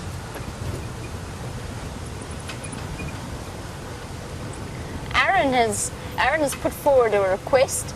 I don't know if it's a request so much as a wish. Aaron would like to see a genet, either a large spotted or a small spotted. I assume, Aaron, that you are not terribly fussy in that regard. I would love to see a genet as well. I would be terribly excited. It's been a long time since I've seen a genet as well. What I'll do for you, Aaron, is I will at least keep an eye out for genet tracks. You might be able to see them. Genet tracks are probably one of the most perfect little miniature tracks. They're little paw prints, but they're little paw prints about the size of my thumbnail. They're really, really small. Okay. Let's see what these clearings have to offer. I discovered to my, well, surprise, I suppose is probably the best word, that 3 in the row pan is completely dry. It has no water in it. And I have to confess, that certainly came as a shock. Aha! Cheetah Plains once again living up to its name.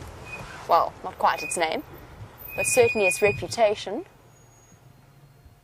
With a pride of ostriches, I believe is the correct collective noun. I wonder what we could do to entice them to come across to this side. And female on the left. Oh, brilliant. Yay. This new camera is so exciting. Well done, Dave. And the 2 strikingly dark males accompanying a second female. She definitely is a little bit more drab than the males. Now one day, hopefully, since Cheetah Plains has been so good at providing us with these opportunities to view ostriches, I hope at some point we might even get to hear the sound that they make.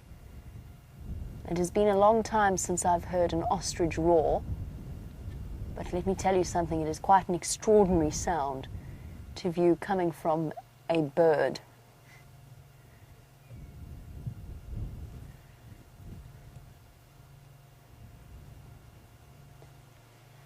And a very, very warm hello to the first grade class at White Oaks Elementary School, and the class belonging to Mr. Smead. Hello and welcome. My name is Jamie, and you are looking at the biggest... Oh, wait, hold on. Let me say hello to you properly first. My name is Jamie. Hello. And I have a gentleman sitting behind me whose name is Dave. And Dave is operating the camera and showing you all of these wonderful images. Basically what happens is we are sitting in South Africa in a famous place called the Sabi Sands in the Kruger National Park. So in front of you, behind you, to the side of you, there's 4 million football fields worth of wild area. This whole place has got no fences. There's just wild African animals. And basically what happens is the camera records something, and then it goes shooting up through an antenna that's on the back of our car, touches a tower, then goes shooting back up to a satellite that beams it across the world. So what you're seeing now is happening in real life, right here and right now, which means that you guys can actually ask me questions and I can answer them straight away. Now what I want to show you first of all, and I'm going to be sure to keep it nice and still so that Dave can use his incredible camera skills to zoom right in to these incredible birds. Now, how many of you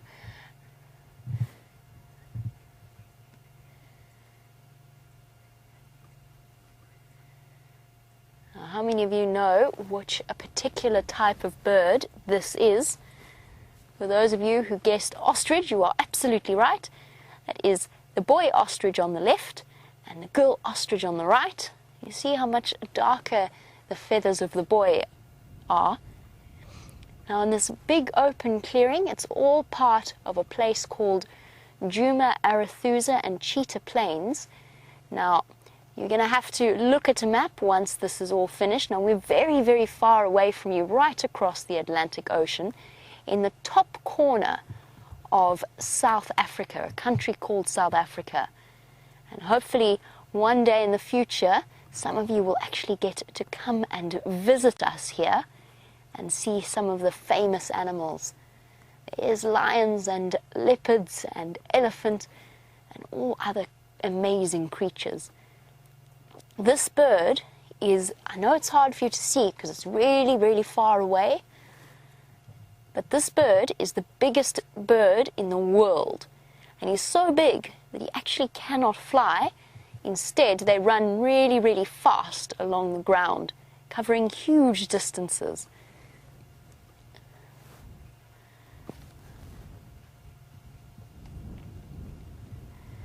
And you can see how he's pecking about on the ground. Rihanna, you were wondering, what do ostriches eat? And the answer, Rihanna, is that they eat different types of plant stuff. So herbs and roots and shoots and the fresh green grass stems, and also seeds.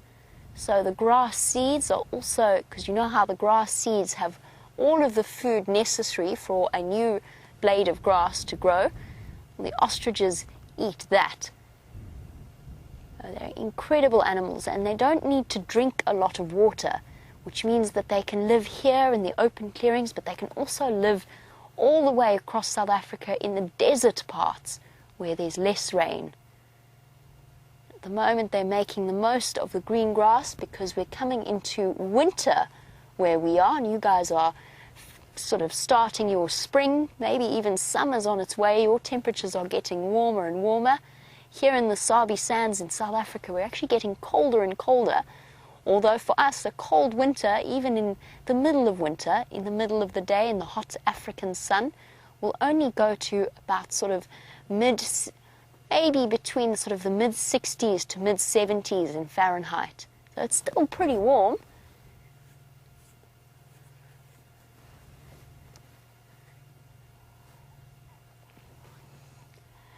Now, one of my favorite animals to see in this particular place is actually one of the main predators of the ostrich. Now, I told you that an ostrich can run really, really fast, much faster than you or I can run. They run almost as fast as one other big type of cat, and that is the cheetah. Now, cheetah also like these big open plains. How many of you know what a cheetah looks like? I'm sure most of you do, with its beautiful spots. Now, a cheetah is one of the only animals that is capable of running fast enough to keep up with an adult ostrich and to catch it. And even then, the cheetah's got to fight in front of him because an ostrich, as I said, is a nice big bird. So a cheetah has to be really strong and really quick to catch one and to make sure it stays away from those strong, strong legs. One of those legs, at the end of that, they have two toes with very, very sharp nails, and they can kick. A big ostrich like these, as they wander away, they might even run for us. You can see how they're fluffing up their feathers. Trey, you were wondering about how much an ostrich will weigh. And because they are birds, even though they're really big flightless birds, they are a lot lighter than a mammal would be of that size. They're probably somewhere, these ostriches, this female that you're looking at now, is probably somewhere in the region of about 70 odd kilograms, which is about 150 pounds. Somewhere between 120 to 160 pounds. So they're lighter than you expect them to be, but for a cheetah, that would be a serious meal, because a cheetah only weighs about 50 kilograms, about 100, a normal-sized cheetah, about 120 pounds. So as you can imagine, it is quite the fight in the race.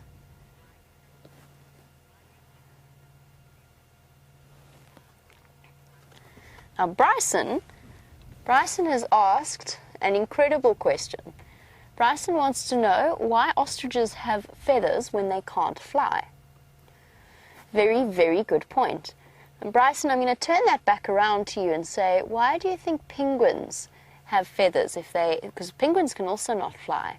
And I'll tell you what the answer is, although that was a very clever question. The answer is, Bryson, because they need the feathers to keep their bodies warm.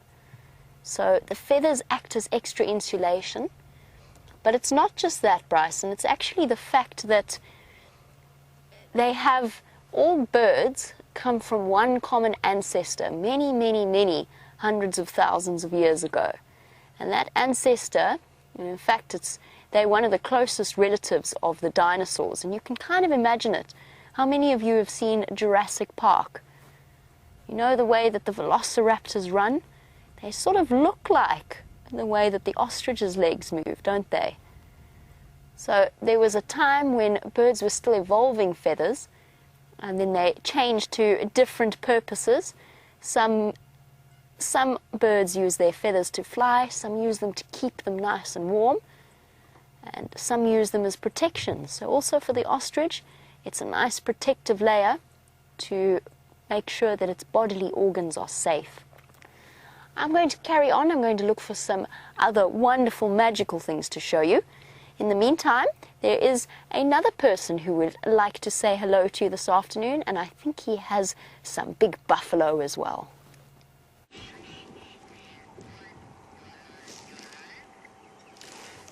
We can see a big buffalo in front of you. Look at the size of those horns. Those are one of the biggest horns I've seen in a while. The two birds that just flew off that buffalo was two oxpeckers, and they just flew onto another buffalo just over here.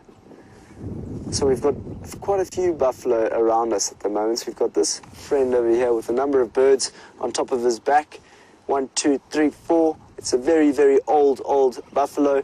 Those oxpeckers are going to be jumping all over the buffalo to see if it can find any ticks. A tick is a parasite that likes to suck the blood of some of these animals, and these oxpeckers come down and eat them off them.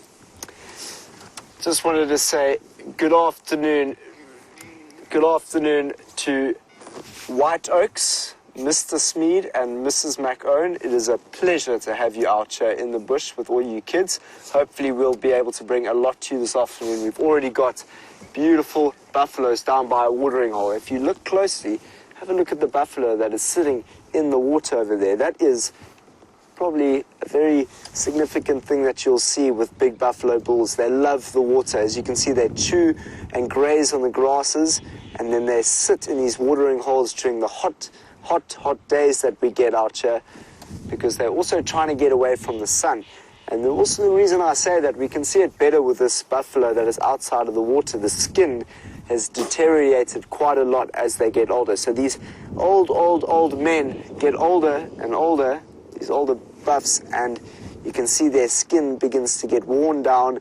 Their bosses, which is on the front there, become to not do so well. So they get burnt on their bodies. They sit inside the watering holes and they rub those bosses on their different types of trees to try and clean the parasites from the tree.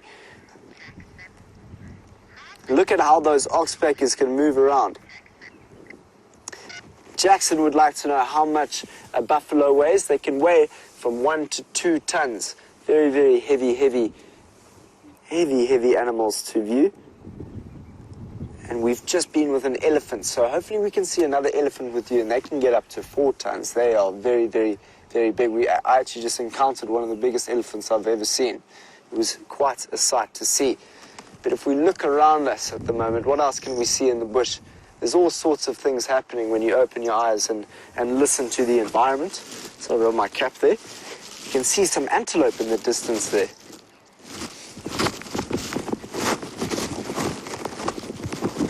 You can see some antelope in the distance there, and that is a impala. So there's a number of impala there. They're all females. So those are all females there, unless we can see one with horns, and that's how we tell the difference. We tell the difference between a male and a female impala by looking at the horns. And if they have horns, it is a male impala. So isn't that cool? We've seen an impala and a buffalo this afternoon.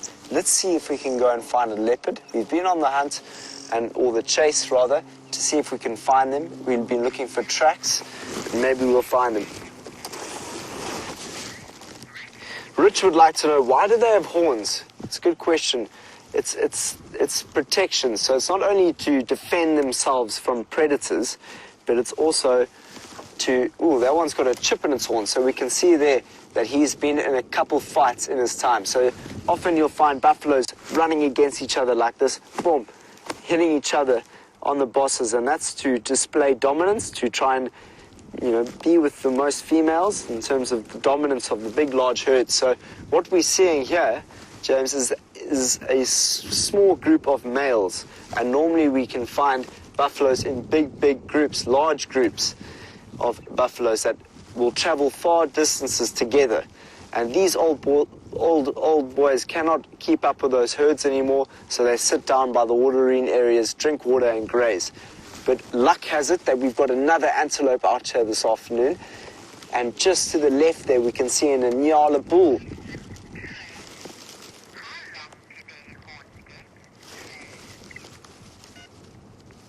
Those horns can get very, very long. I think I've heard of a horn that can get from around 2 meters wide, which is very, very big. So they can get very long. You can see over there, you can see an Inyala bull over there, quite long horns itself. So beautiful, and it's very different to the female. So this is an Inyala bull. It almost looks like it's got a big coat on it. The female doesn't have such a coating. As you can see, it's a lot more lighter, and on the left of it is a younger Inyala bull. So you can see quite a mature one to the right of your screen, and on the left is the much younger looking bull. But what is that in the middle between them there? I think that could be a female. So that is the female just in the thicket there. Also a young bull. Or is it also a young bull? Yes, you can see the horns in there. So from a distance, so we've got one young bull, sorry, not 3 times young, but just the younger of the lot, and then the one on the left is a little bit older, and the one on the right is your mature Inyala bull. It is exceptionally beautiful. And look at the sun that is shining off it. So we've seen 3 animals in the space of a few minutes. Jamie is with another antelope called a wildebeest. Let's go and have a look and see what it's up to.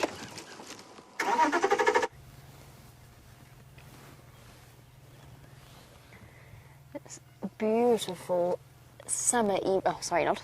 winter evening with the incredible sky, and below it a herd of an antelope called a wildebeest. You might also know it as a gnu, and in this case it is a blue wildebeest. Now this is a breeding herd, so there are a couple of babies moving about as well, and there's actually one hiding in the shade just to the left of a bush there. There we go, you see it there? And it's actually cuddling with Mom. Now, believe it or not, that little wildebeest was born around the beginning of this year, so around January, end of December or the beginning of January. And just look how big it is now. Isn't that incredible at how fast that animal has grown? Look, He is still attached to Mom, giving her a gentle nuzzle. And it's important when you are an antelope in this kind of area to grow as quickly as possible.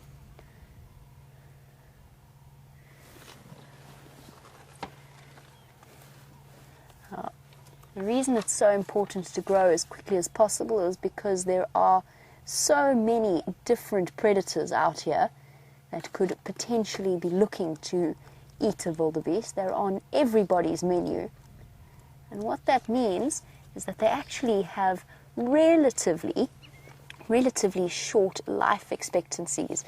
I know a lot of you were wondering how long a wildebeest will live for. And if I had to guess, I have to be honest, I don't know exactly how long they live for, but if I had to guess, I would say probably around 10 years old. So quite a short life, kind of like a big dog, maybe 10 to 13 years old. And generally with all animals out here, shame, little one's still rubbing on Mom. Oh, head butter in the bottom. Generally with most animals out here, the males live slightly shorter lives than the females. And that's because they can spend a lot of their time fighting. So we're coming into the breeding season for these animals again, which means that the males are going to be fighting for access to the females in order to have a chance to pass on their genes. Oh, little one's decided that Mom's not being very cooperative, hasn't allowed it any milk, and so it's going off to join the rest of the herd.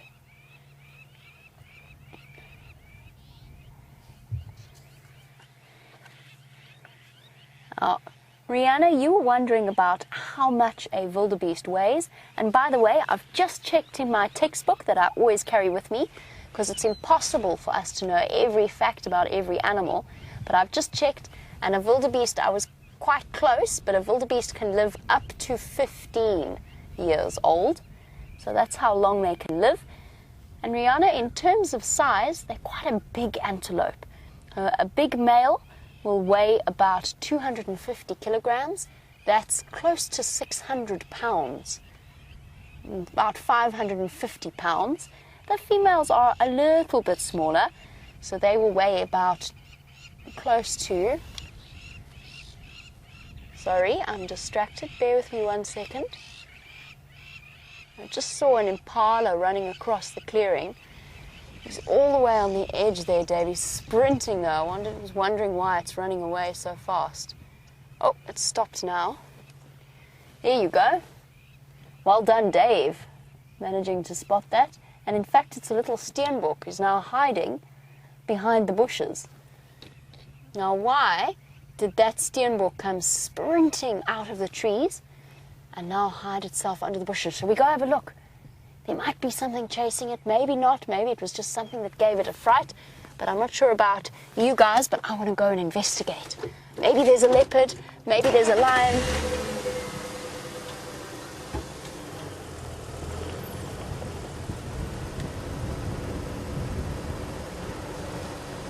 And Nyla, I know we're leaving the wildebeest, and I'm sorry, but I just have to go and see why that tiny little steenbok was running away.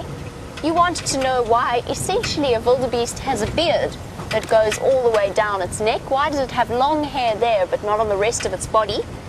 And one of the big reasons is because, as you know, your neck, there's a lot of very, very important things that run along your neck, just as the same as with your neck, it's the same for the wildebeest.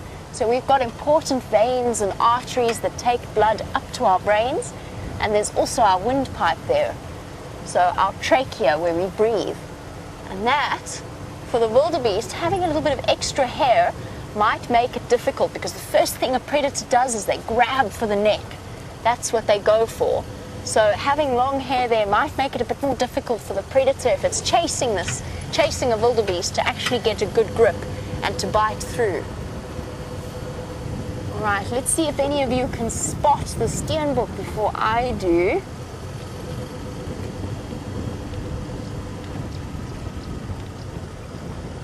I want to know why this little steenbok was so scared. I can see it Oh, I've spotted it.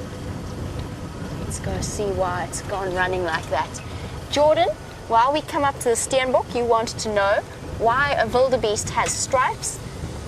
One of the reasons is that it helps to break up the outline of the wildebeest. So kind of like the way that we know zebra stripes sort of work.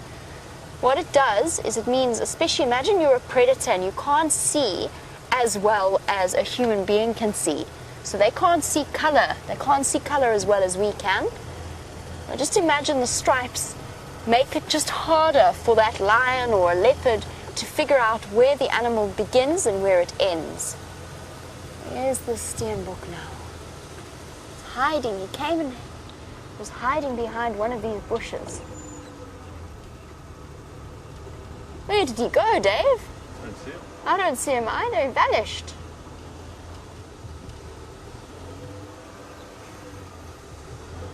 I thought I saw him, but it's disappeared. Okay, well, let's go and investigate where it came running from. Maybe there's a leopard walking through here somewhere. Now, a steenbok, if I can find him for you, is one of my favorite little animals. No, I don't know where he went. He's disappeared. I want to go back on myself though, because the steenbok came running from somewhere off to my left. Now, a steenbok usually doesn't run away from things. It's not like a wildebeest that is very easy to see. The steenboks like to hide away. So if it was running for a good reason. So keep your eyes peeled. I don't see any leopards, but it could just be a leopard wandering through the area.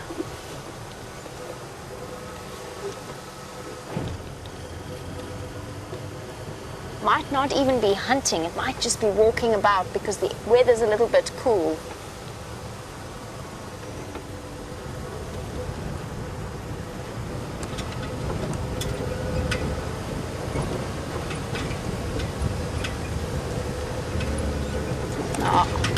I'm sure you all would like to see something like a leopard or a lion. Let me see if I can't find one for you.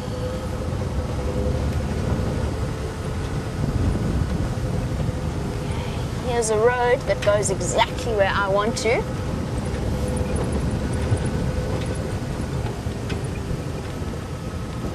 Now, I'm not sure why that steenbok ran away. You guys want to know if I think it was being hunted. And I'm not 100% sure. He might have been being hunted, but I think if he was, the animal that was chasing him might have been following behind. What I think happened is that a leopard was walking straight towards him and was going to disturb him from his hiding spot, or her, from its hiding spot, hiding in the bushes. And so it started to run away before the leopard could decide, or whatever it was, could ambush it. Let's just stop here. Now, sometimes it's really nice to just stop and listen, because there are lots and lots of eyes in the bush, and a squirrel might start to alarm call. They sound like a witch cackling. But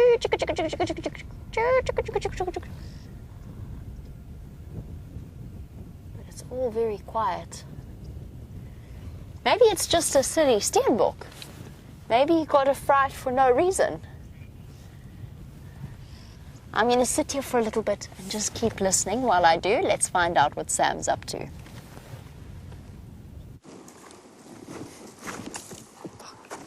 Oh, sorry about that. So I just dropped something on the ground, and it was a piece of a termite mound. So I thought I should show you a little something. It looks like it's all these holes here and cavities inside here. So I wasn't quite sure what it was, and I'm just thinking, is it part of a termite mound? So what we have behind here, and it most certainly is, what we have behind here is a termite mound. So you can see this big mound over here is where all these little termites come to eat, and they have all sorts of fungus growing, and they grow at the bottom here. So it's almost like a big tower that they have, and they fill it with dirt. And you can tell if it's active if you can see two types of soil. Ooh, I don't want to fall down this mound. You can see here it's quite dark, and there it's quite light. So it's dark there, and you can tell that it's close and patched up by the different termites out here. And a lot of trees like to grow on these termite mounds. There's a tree over there, and of course you can see the guarri bushes that are growing in this termite mound. So this is where we get a lot of termite mounds. They're all over the Sabi Sands, they're all over southern Africa, and they provide such a rich source of food. There is so much food that comes from termites and feeds many, many populations of animals out here. So let's carry on and see what else we might be able to find. We're going to go see if we can find hyenas. Potentially we might find some hyenas this evening, because they get active at the crepuscular time, at the evening time. So when it starts getting dark, that's the best chance. Ooh. Jamie is with a red-billed hornbill. Let's go and have a look.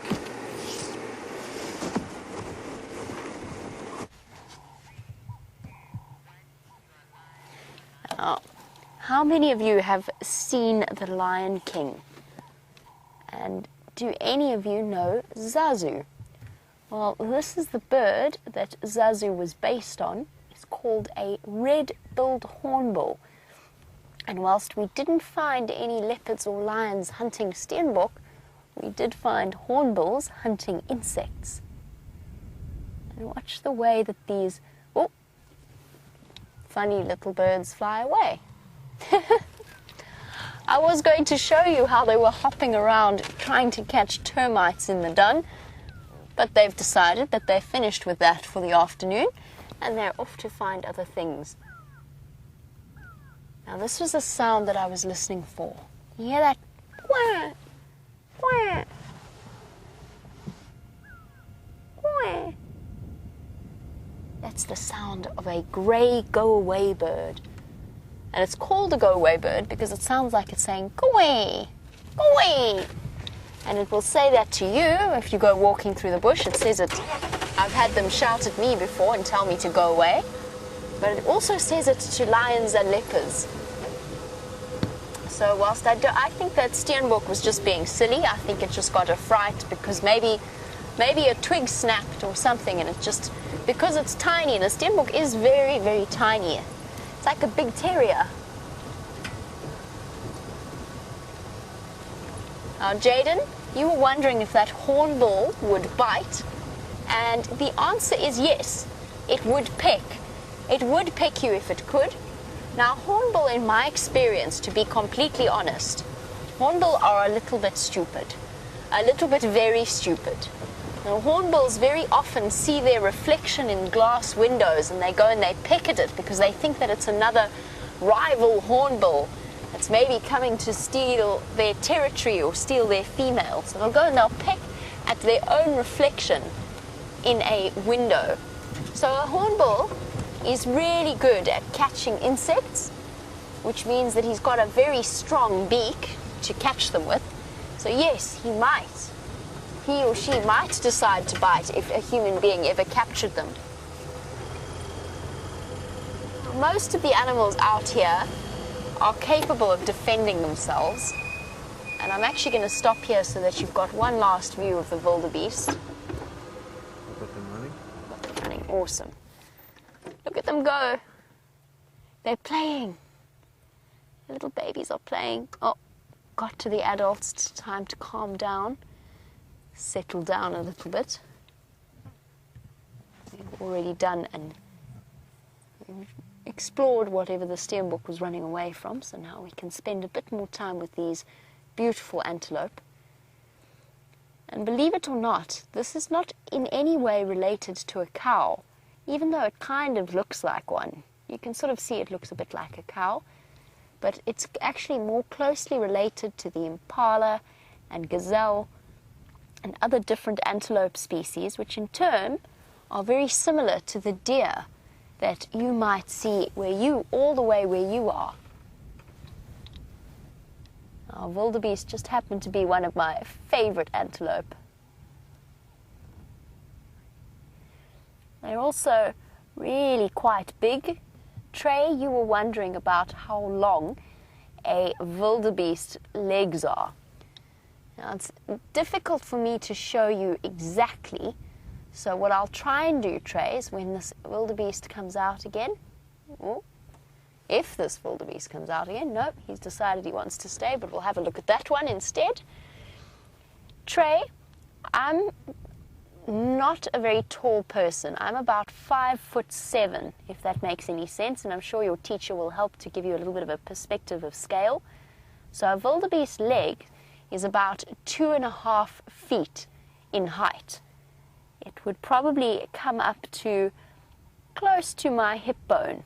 Their legs are almost probably about the same length as my legs. Except for the little ones, like this baby, his legs are much shorter.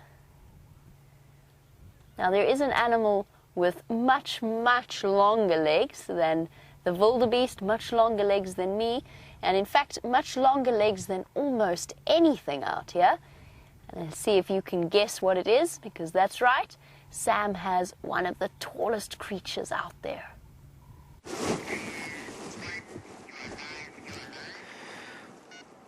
So, what legs are those? Orange. Got some dark spots. They're really long. Look at that body. It's quite big.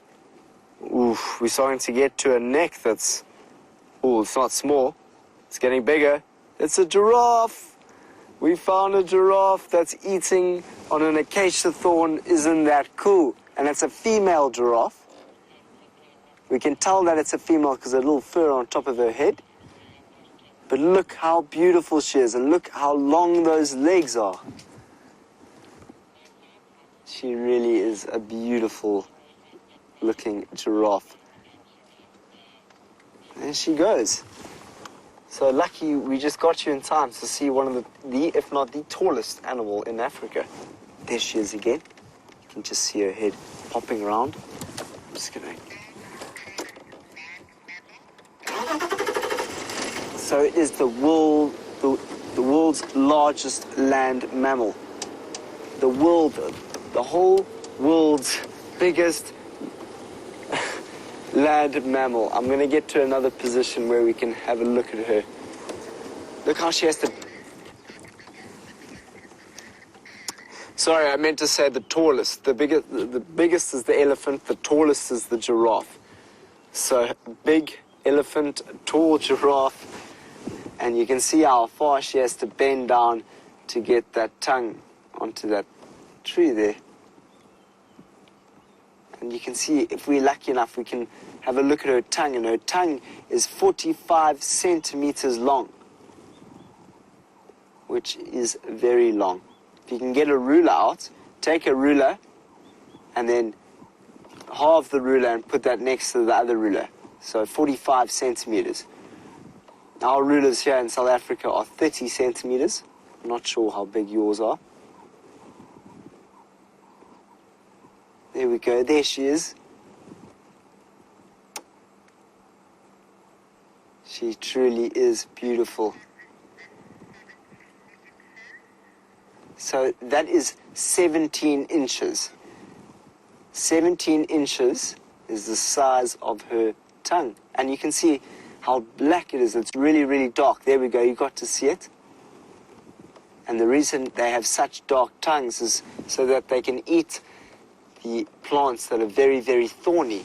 So as she moves off, I'm going to take you to a plant that is very, very similar to what she's eating. Actually, we can actually have a look after she's eaten off this tree.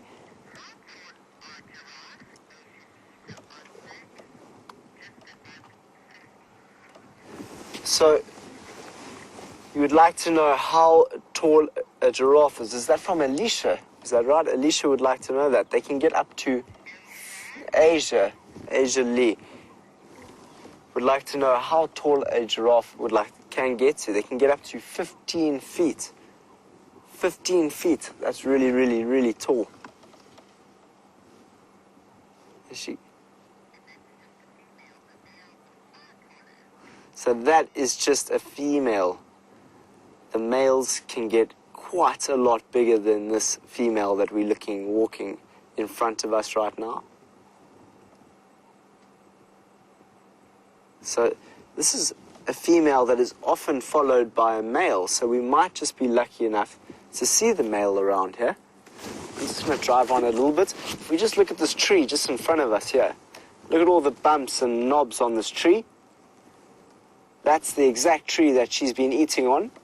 It's called the knobthorn. So as you can see all those knobs on the tree, that's where it gets its name from. And it also has quite a few sharp edges on it. So if we just go into shot, so we can actually have a look at the sharp edges on this tree here. And that is the same.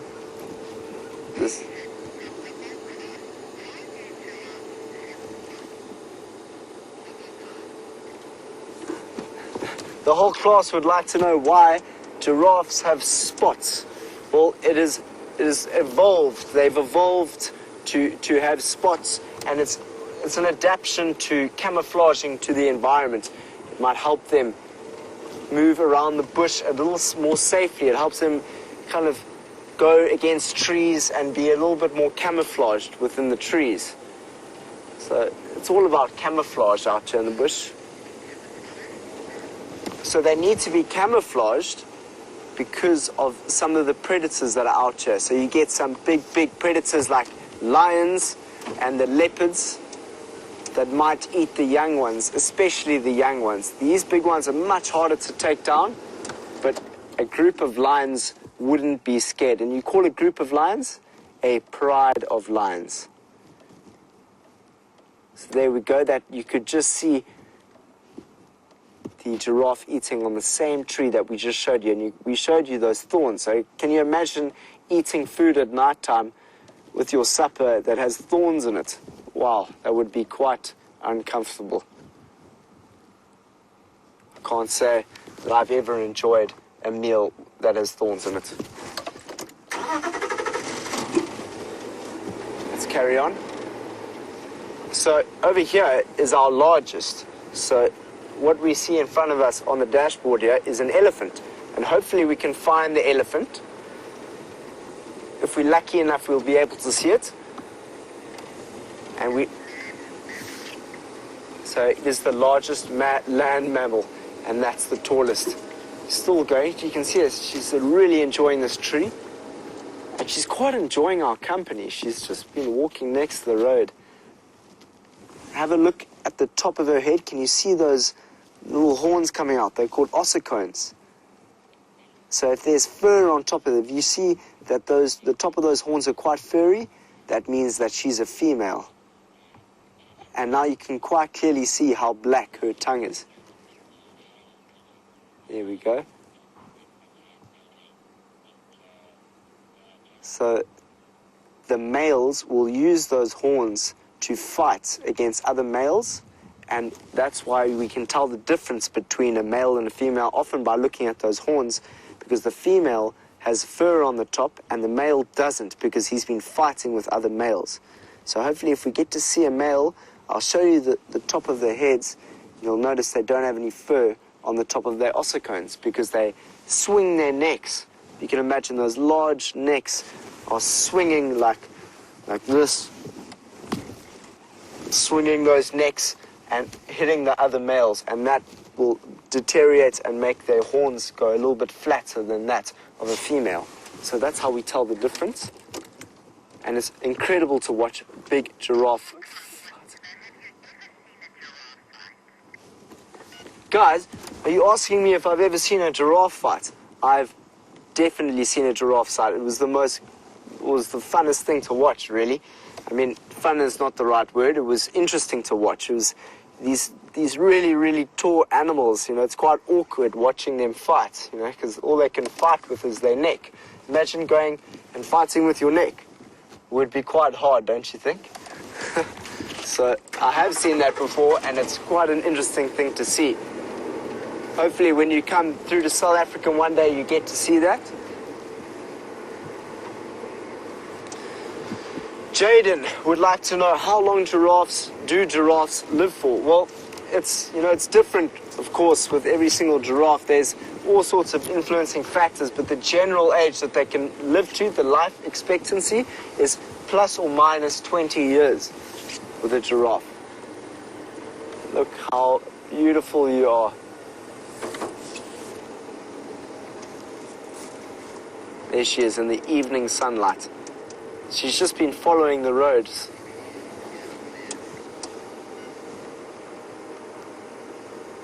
She's enjoying the same sort of tree. So her scientific name, which is a name that they get when they, We found the reason why the steenbok was running. It wasn't being hunted, but it did spot something we didn't, something with spots. 2 male cheetah. Now, I actually had already left this area, and I drove and I saw their tracks, and then I knew exactly why that steenbok was behaving like this. There you go. We were speaking about cheetah earlier, and here we've got 2 beautiful males. We've got to go quickly. I'm going to try and get a bit closer because they're about to cross our boundary. Ah, yay, how exciting is that?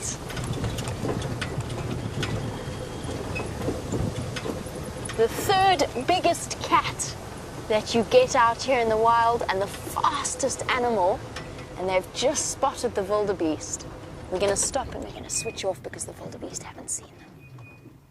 And we don't want to mess up their hunt if that's what they want to do. Look how still the one in front is gone. Aren't they beautiful?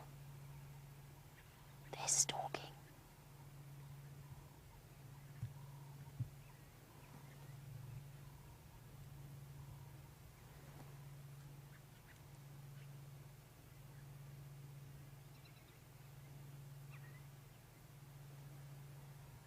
They're going to look to see if they can get close to a bush. They're still quite far away from the wildebeest. They're not going to sprint yet.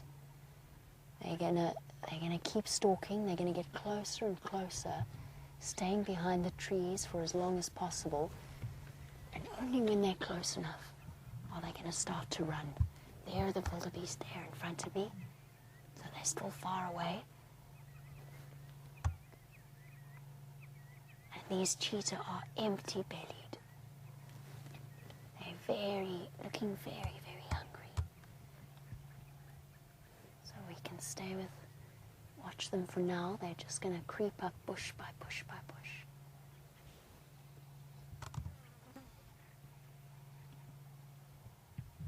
A tight bond between 2 male cheetah. Look at the way it's looking, yes. Stalking together. You can see how much bigger the one behind is than the other. Oh, perfect. Beautiful. They've decided to stop for now. Just enjoy a bit of roll in the dirt.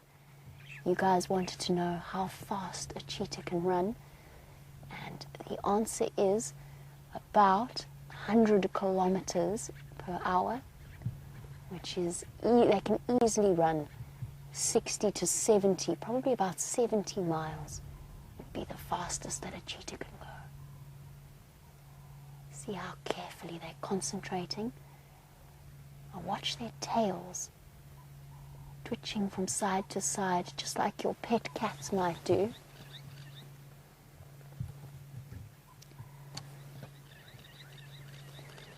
Now you guys wanted to know how come I knew they were boys. What is the difference between a male and a female cheetah? And there's a couple of differences, but for the most part it's actually really difficult to see the difference.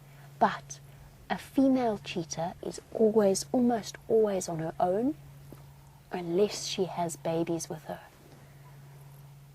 So if she has cubs, then they will be with her. Otherwise, she moves about on her own. But cheetah males hardly ever are on their own. What they do is they form what's called a coalition of brothers. Look how orange his eyes are. So brothers or cousins will move about together because having lots of them helps for them to keep a territory. Oh, big cat stretch. A big yawn. See those fierce teeth?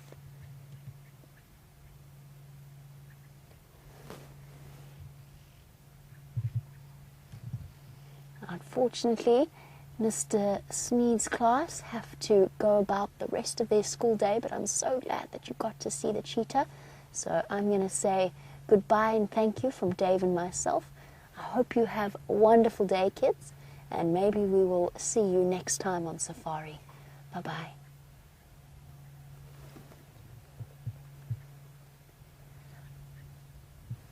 Now, for the rest of our audience who are still with us, of course, and I certainly hope that you are because this is an exciting moment, just bear with me for 1 second because I need to call these cheetah in.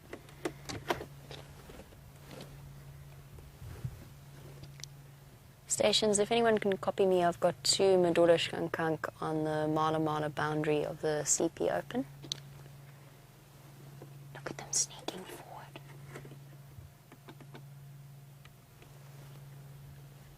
Using the trees as cover, the wildebeest remain completely unaware. They've got one disadvantage. That big female is between them and the calves, and it's the calves that they want to go after. Oh, they're getting closer now. Stalking in. And we're just going to be quiet for the moment. Cheetah have such a low success rate that the last thing we want to do is jeopardize their hunt. Luckily, we've got this open plain in front of us. I'm actually going to take my lapel mic in my hand and just keep it there so we can speak softly. And now we play a waiting game. And so do the cheetah. They're going to stay hidden behind that bush for as long as possible. And I think almost work in the hope that those wildebeest are going to come closer to them. I think that's going to be the last view that we have of those cheetah for now, until they decide whether or not they're going to invest any energy in this hunt.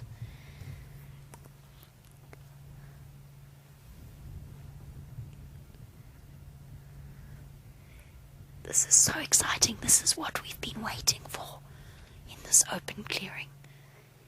To see a cheetah really stretch out and go to its full speed. And in this beautiful clearing, we'll be able to see it perfectly. Oh, the wildebeest has lifted. Nope, she's gone back to feeding.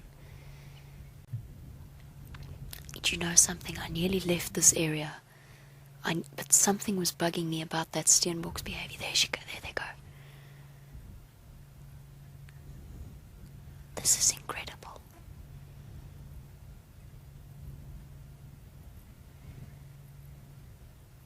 Oh, wildebeest has spotted it.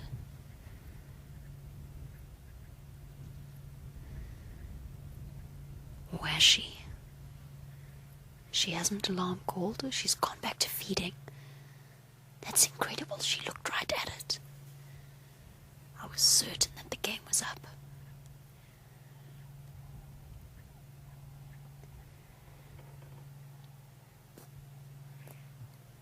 Step by step, inch by inch.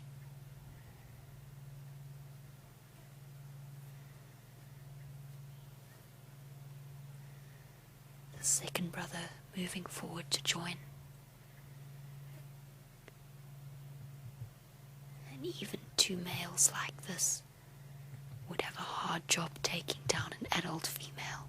It's the calves they want to get to. But are they going to try?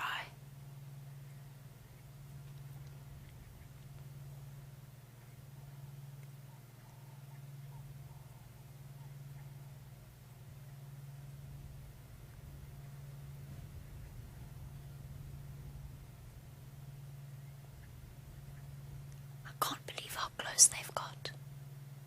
This wildebeest hasn't seen them.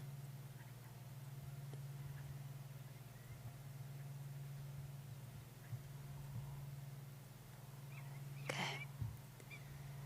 They're lying down for now, so we can have a slightly closer look. As soon... Oh, head flat. The wildebeest has spotted them. Or she's seen something. She's seen movement. That's why that cheetah dropped its head. Oh, she's relaxed again. Oh, she's caught wind of them. She can smell them, but she doesn't know where they are.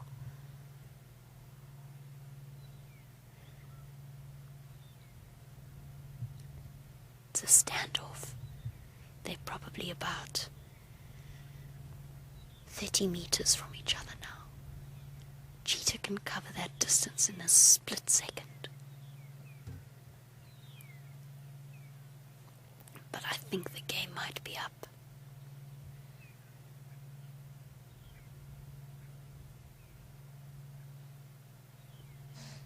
Oh. And that might be that. The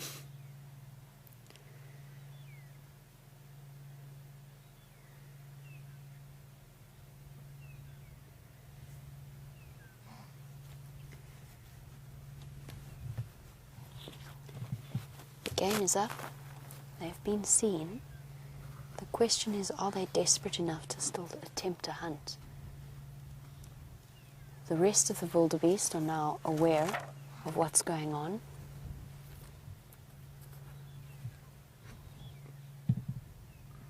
And Snoop, I don't think we have. I don't think we've ever seen a cheetah kill on Cheetah Plains before. We might, maybe while I was on leave, we might have seen them feeding, but we certainly haven't seen a hunt. Well, nope, game is up. Now, are they going to do what lions sometimes do, which is just kind of brazenly walk towards the wildebeest in the hope that the wildebeest will be too stupid to run away? And believe it or not, these cheetah have actually played their cards right perfectly. The reason I say that is because a cheetah absolutely cannot afford to waste its energy, so they had to try and get as close as possible before even attempting a burst of speed. So whilst that might... Oh, there we go. The wildebeest not fooled. They know what the cheetah are up to. Okay, we can move now, because the cheetah have been spotted. There they are there. So we can get a little bit closer, because it is getting quite dark. Harder and harder to see. The wildebeest now sprinting. Oh, the cheetah are thinking about it. Wildebeest dashing off. The cheetah gave a very half-hearted chase. There's one's going to come. Oh, and there's a jackal at the back. There's the jackal, the black-backed jackal, watching the goings-on. The cheetah gave a sort of a half-hearted trot after the wildebeest, and now eyeing up the jackal. I'm not sure where the second cheetah's gone. Let's move up further ahead. I'm going to do this fairly quickly.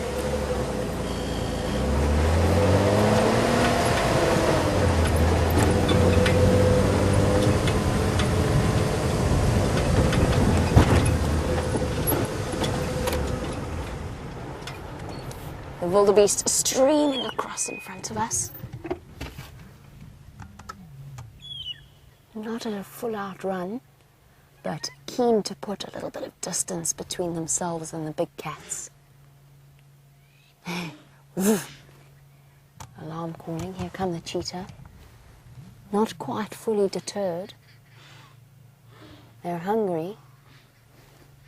And night is falling. Oh, time to scent mark quickly. Ooh, there we go. Males at their regular patrol points. Then the jackal looking on. Now we know these males fairly well. In fact, I feel as though we know these male cheetah well enough that we might need to start distinguishing between the two as they move towards each other. The jackal looks almost perplexed. He's just waiting for his chance to enjoy a little bit of the remnants of a potential cheetah kill. Our cheetah are going to now disappear off, so let's enjoy our last few moments with them. Computer eyes, are there any females in this area? Not 100% sure. Probably yes. Cheetah and male and female dynamics are fascinating. As I'm sure most of you know, the cheetah is one of the few mammals where they need a male population bias. In other words, they need more males than females for their population to grow successfully. And the females have absolutely enormous home ranges, often almost to the point of being nomadic. Okay, I'm going to reposition one last time, so just bear with me because they're going to keep walking along this open area. And I want to just get us closer.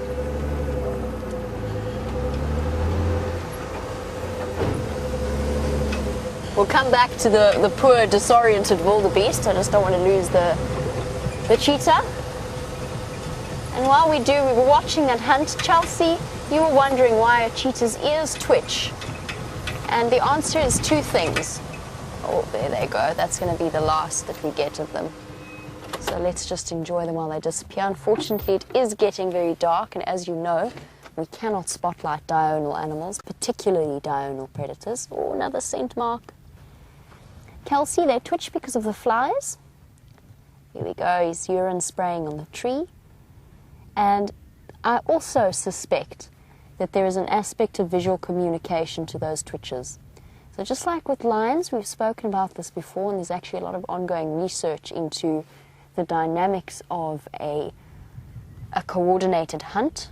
Don't you think it makes sense that these two boys have a way of talking to each other, planning which way which one is going to go, depending on what the wildebeest do? Because I certainly do. And I think that those ear twitches could well contribute in some way. Awesome camera giving us those last few moments with our cheetah brothers.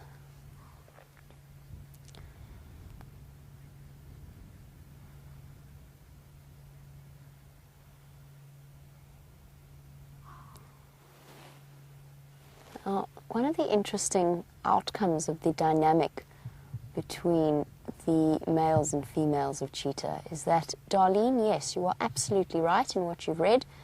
Most of the time, cheetah do not commit infanticide. Oh, I thought he was going to give us a good stretch up and a claw mark. Is he going to do it? Come on, boy.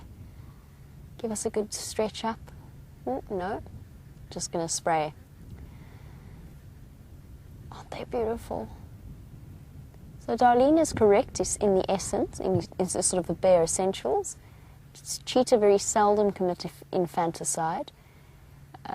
As to the reasons why they do that, whether or not they run the risk because the females are so nomadic of potentially killing their own cubs, or whether there are different reasons behind it. It does happen, Darlene. It has happened. I have heard of it happening. But for the most part, it is very, very rare that they do commit infanticide. I'm not 100% sure about the reasons behind that. I think it's more to do with the enormous home ranges and the sort of less set territorial boundaries. Oh, itchy neck, itchy chin, big shake. And off they go. Come back this way, boys. Don't go that way.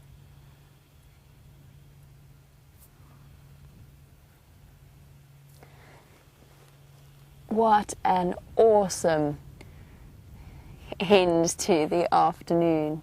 Dave, how exciting was that? Amazing. Super exciting. Dave's absolutely right. It was amazing. And I'm sure you were all sitting with your hearts in your throats just as we were. And as I said, they played that well. They got as close as they could. They didn't have the opportunity to commit to that burst of speed, and they haven't wasted any energy at all. Cheetah has limited resources, and the sprints of those enormous top speeds really take it out of them. So they have to make sure that when they commit to a hunt, there's a high chance of it being successful. And just think, all of this thanks to one steenbok behaving a little bit weirdly. And I'm certain that he's somewhere with his heart in his throat as well.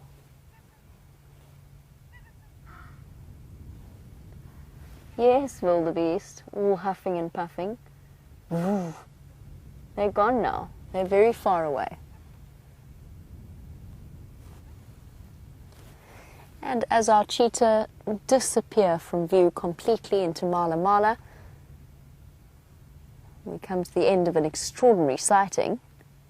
Truly enjoyable. I'm going to continue on, since Cheetah Plains has spoiled us so profusely. In the meantime, let us find out how Sam's afternoon is going.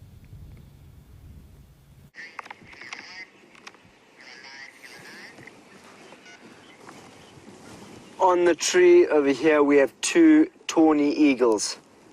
Have a look at how beautiful these eagles are. They've got a significant hook in their beak. There's a little bit of yellow there that can tell us that that is a tawny, but they are standing together on this tree, looking out into the horizon. As the sun sets over the Sabi Sands, you can hear the sound of the rutting impalas, which means the male impalas that are fighting and growling with each other. Impalas is the antelope that we saw a little bit earlier when we were with those buffaloes. Incredible to see. Let me just show you a picture of it. Tawny eagle. Oh, okay. This tawny eagle, the tawny eagle is, sorry about this, the tawny eagle. Ooh. There we go, the tawny eagle. Sorry, not taking so long. There is the beautiful tawny eagle. And that is what we are seeing on the tree just to the left of us.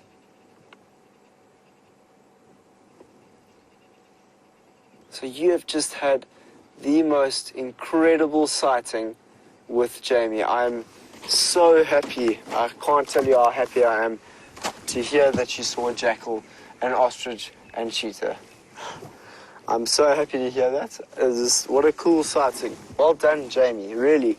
I'm very happy for you to have seen that. I still haven't seen an ostrich and a jackal, and to see an ostrich, a jackal, and a cheetah in one afternoon, you must be a very special person and a very good guide. So well done, Jamie. Very, very, very happy for you.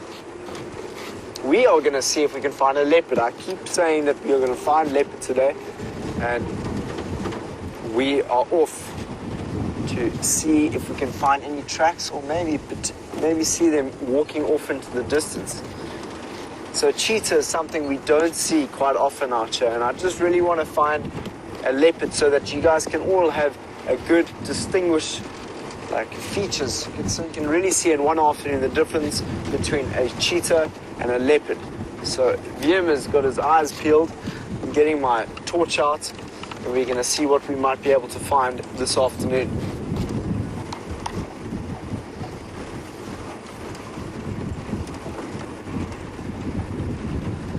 Finn, who is aged 8.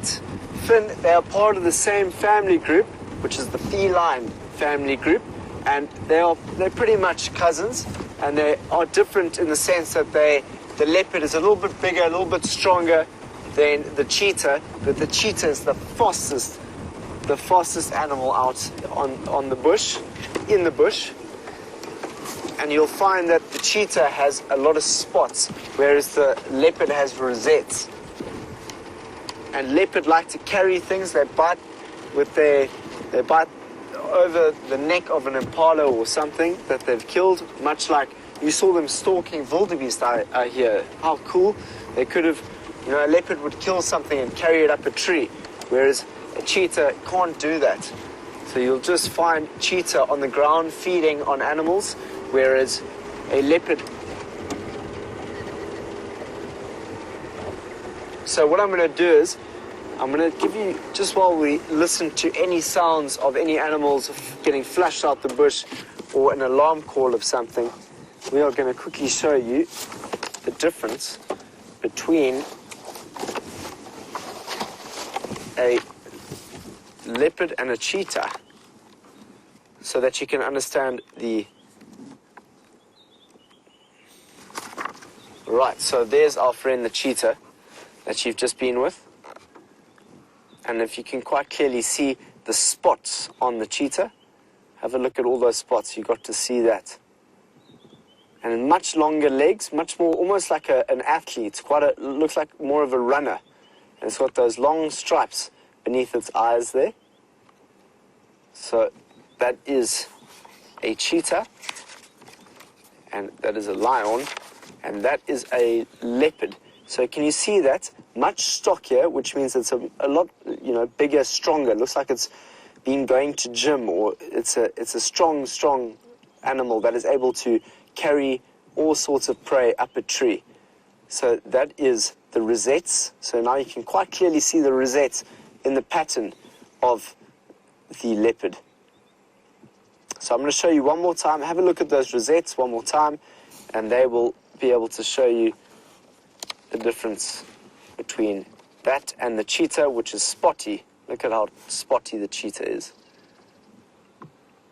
So I hope that helps you in identifying the difference between a leopard and a cheetah. And another big difference between the two is that where Jamie is at the moment, which is the big open areas of Cheetah Plains, that's where you'll most likely find cheetah, in those open areas. Where you'll find leopard is in the thick bush where there's lots of trees and lots of bushes. So Wium and I are out here, and we are looking for the leopard because this is quite a good habitat to find the leopard. We're going to get our torch out and see if we can see magnificently rosette cat. Have a look at that sunset though while we drive past. Isn't that beautiful? I'm just going to hold still for a second. Wow, so the sun has gone on another fantastic day here in the bush. Look at all those different colors of red to orange. So the nocturnal animals are about to come out now. And that's everything from the serval to the caracal to the leopard to the white-tailed mongoose.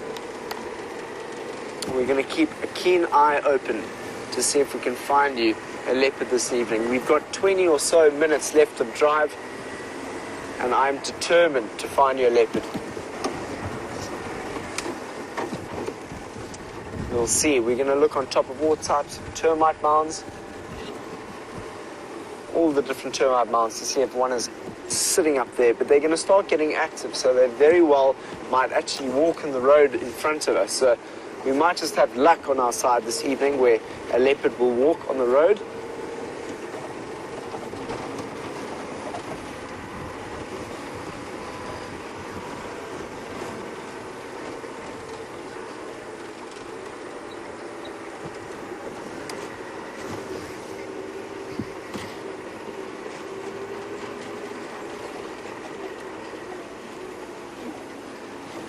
So you would have seen the cheetah scent marking, spraying its scent, and you would have also seen a lion doing that. We saw the lion doing that the other night, and the leopard will do much the same thing.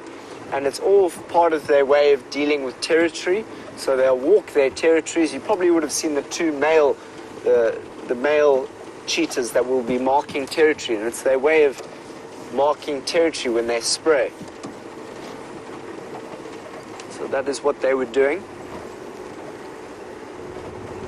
And they walk huge distances at night time. to do that. But the cheetah isn't actually a nocturnal animal. It's a diurnal animal. So you will mainly only find the cheetah during the daylight hours, whereas you'll find the lion and the leopard walking through the bush, scent marking at nighttime. You can often hear the sounds of the lions at nighttime, also roaring. And that is also quite a dominant display to tell other lions in the area that they are around and they are dominant in that area. So you get also coalitions of male lions. And we've got 4 here called the Birmingham males that are dominant on our property that we've seen for quite some time now. The Birmingham males.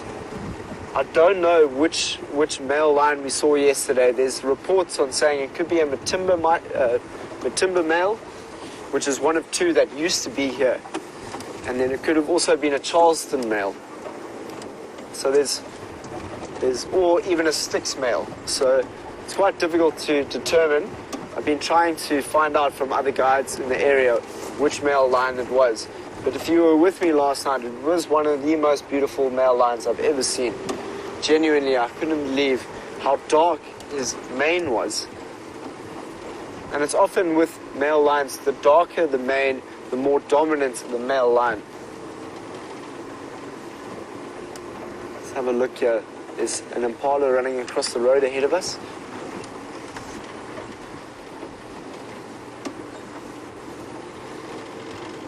Doesn't seem to be anything lurking around this open. So this is the type of area, as we were chatting about cheetahs earlier, that like the open areas. This is quite open, so you can sometimes find cheetah here. I know they have seen a cheetah in this area before. And so now we're going to go into this deep, thick bush, and I know that Karula's often been seen in this area. I was actually tracking Karula in this bush the other day to see if I could find her and the cubs. I can't tell you how excited I am that Jamie saw a jackal and a cheetah and an ostrich. I'm just so excited for all of you to have been there as well, to have shared that experience with Jamie. It's fantastic. The feeling that you get as a guide when you see an animal that's quite difficult to find out here, it's just an amazing feeling. So she must be feeling very good. Hopefully one day I'll be able to find a jackal and an ostrich. Still yet to see those animals. Patience is a virtue, so I'll have my time.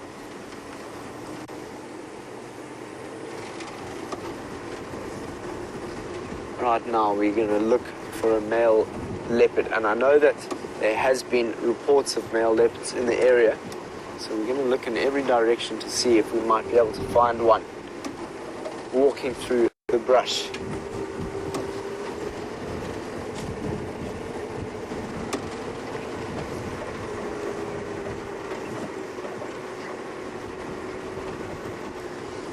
So Jamie's on her way out of Cheetah Plains now.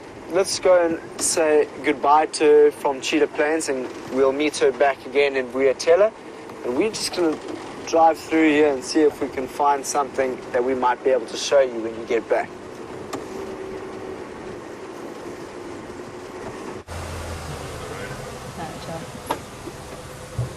Well, Dave and myself, my brain's fried. Dave and myself still flying high.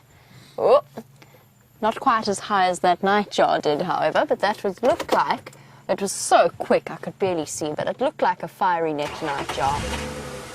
But what an extraordinary sunset safari that was, and I'm so grateful that we managed to find those cheetah before the kids went about off to their next class. It's always not stressful, but you just, you know, when you know something's going to happen and you just really want to be able to share it with them. I found this whole day exceptionally exciting. We're heading off into the evening. Dave and myself probably only going to get home long after everybody else has arrived and settled down for dinner. But that's okay, isn't it, Dave? Yeah, that's quite alright. That's all right. I think I'm going the wrong way anyway, Dave. I think I'm going the wrong way. Thank you, Dave. We're about to trespass. Oh dear. That would be quite tragic. Let's go this way instead. This looks like a far more sensible route. I'm sure you all agree. Dave seems to know a little bit better than I do what way we were going. Yes, this looks more like where we should be. It happens. Nighttime comes with its own complications and confusions. Not always that easy to tell exactly where you are at night. Everything starts to get a little bit confuddled, but at least I realized before I drove up to the Incoral Bush Lodge and said hello. Although I'm sure Sinead would have been quite, I'm sure she would have been very friendly. Oh, let me turn that down a little bit. Oh, isn't it incredible how Cheetah Plains so far, since we've started driving here, has lived up to its name? And a clearing like that makes such an enormous difference in life in terms of just creating the opportunity for these incredible wildlife experiences. I'm so excited for what the future holds. Dave and I were just discussing that one day we're going to film ostriches sprinting across the plain with a cheetah in hot pursuit.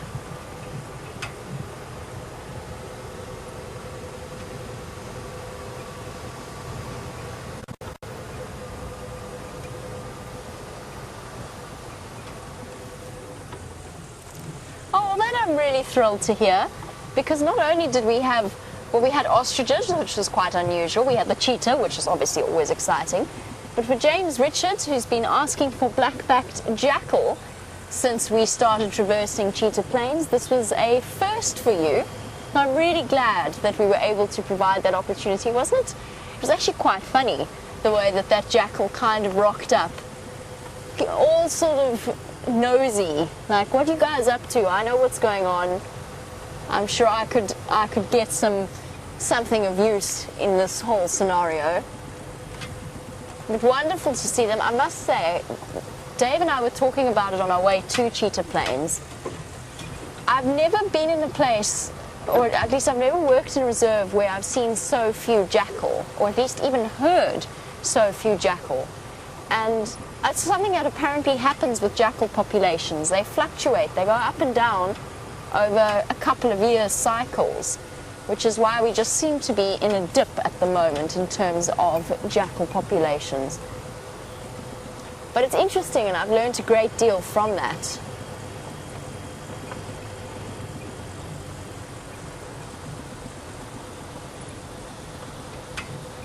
Now, Tim, you would like to know if it's ever a possibility that cheetah will hunt jackal, and the answer is very, very seldom. Jackal are canny creatures. They are very smart, and they very seldom put themselves where they might find themselves at risk of being hunted by a cheetah. It's more, sometimes they come to conflict when they push things a little bit too far in terms of trying to scavenge from them. But it is possible, just as in any scenario with any predator interaction, it's just competition between two different species. Oh, the end of an extraordinary day. I find myself completely lost. There's a dam on my left. There shouldn't be a dam on my left. I have no idea where I am. And so I think it is time for me to concentrate a little bit on the navigational aspect of things. I'm going to say a big thank you to you all for joining us. Most importantly, a big thank you to Dave, without whom the incredible images that you saw today on your screens would not have been a possibility. He did a fantastic job, as I'm sure you'll all agree. And thank you to Rebecca in Final Control for all of her incredible decision making.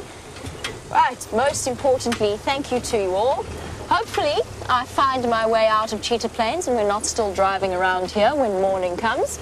I'm sure Dave would agree that it is dinner time. Have a wonderful day wherever you are, and we'll catch up with you tomorrow.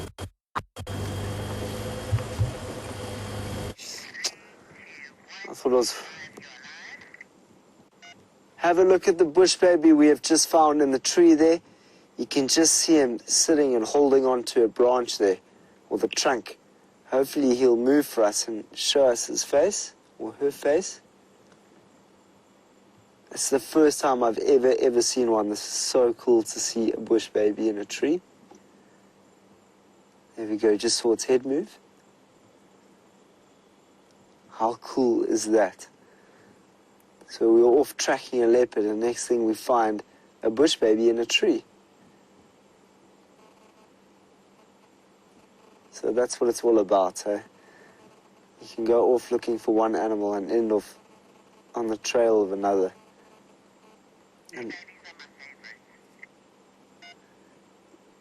And this is Rebecca, who's the director, favorite animal to see. So I'm glad you can see that.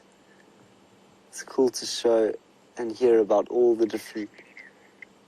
different favorites out here. I love cheetahs. I was very glad to hear that they all saw cheetahs. Look how sweet this little bush baby is moving around the tree. It's very still though.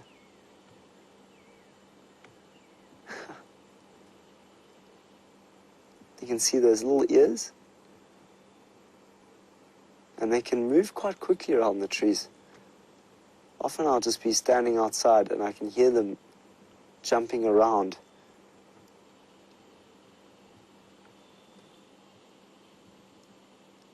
Hey, guess what's he doing?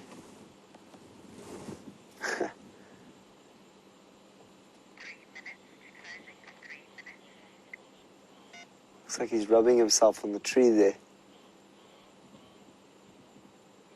You know, I've spent a good month here looking every evening to see if I can find a bush bug, a bush baby.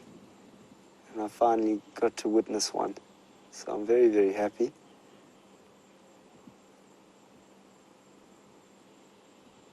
They're not that hard to find.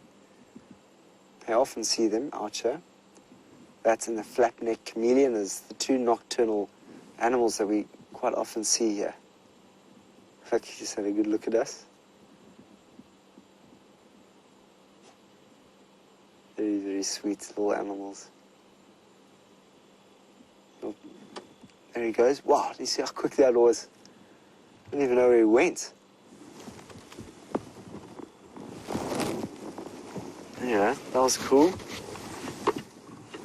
So, just saw a nice, good-looking bush baby. Heidi is asking perhaps the leopard is high up that tree. Well, let me just have a look. No, there's no leopard up there, Heidi. Sorry to say, we've got a couple minutes left. I think we've got 2 minutes to find a leopard. If we see a leopard in 2 minutes, I can tell you it would be the greatest ending to the show we could have ever asked for. So let's just go and see what's around this corner. Once we're around the corner, we'll give up for the evening and say goodbye to you all. Wish you on your merry, merry way into your day, whatever time of day it is. I know that we've got people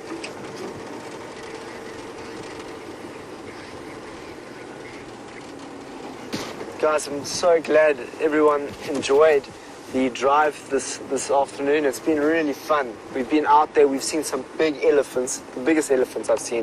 Bush babies, cheetah, jackal, ostrich. Wow. So we were all very, very privileged to be out here. And that's just the way it goes, you know. Like, you know, you can obviously have a keenness and an energy for an evening to find animals out there and be keen to find a leopard and a cheetah and all of that. But a lot of it is just listening. It's all about engaging with the environment, listening to the different bird calls and the monkey alarm calls that are going to give all sorts of signs away about what could be around here. So I had such a fantastic time this evening. We'll see you tomorrow for the drive. Thank you very much, Rebecca, as director. Thank you so much, Wium. You've been awesome as a cameraman behind. We'll see you all in the morning. Keep well, sleep well, enjoy your day if you're having a good day, and we'll see you when that sun rises.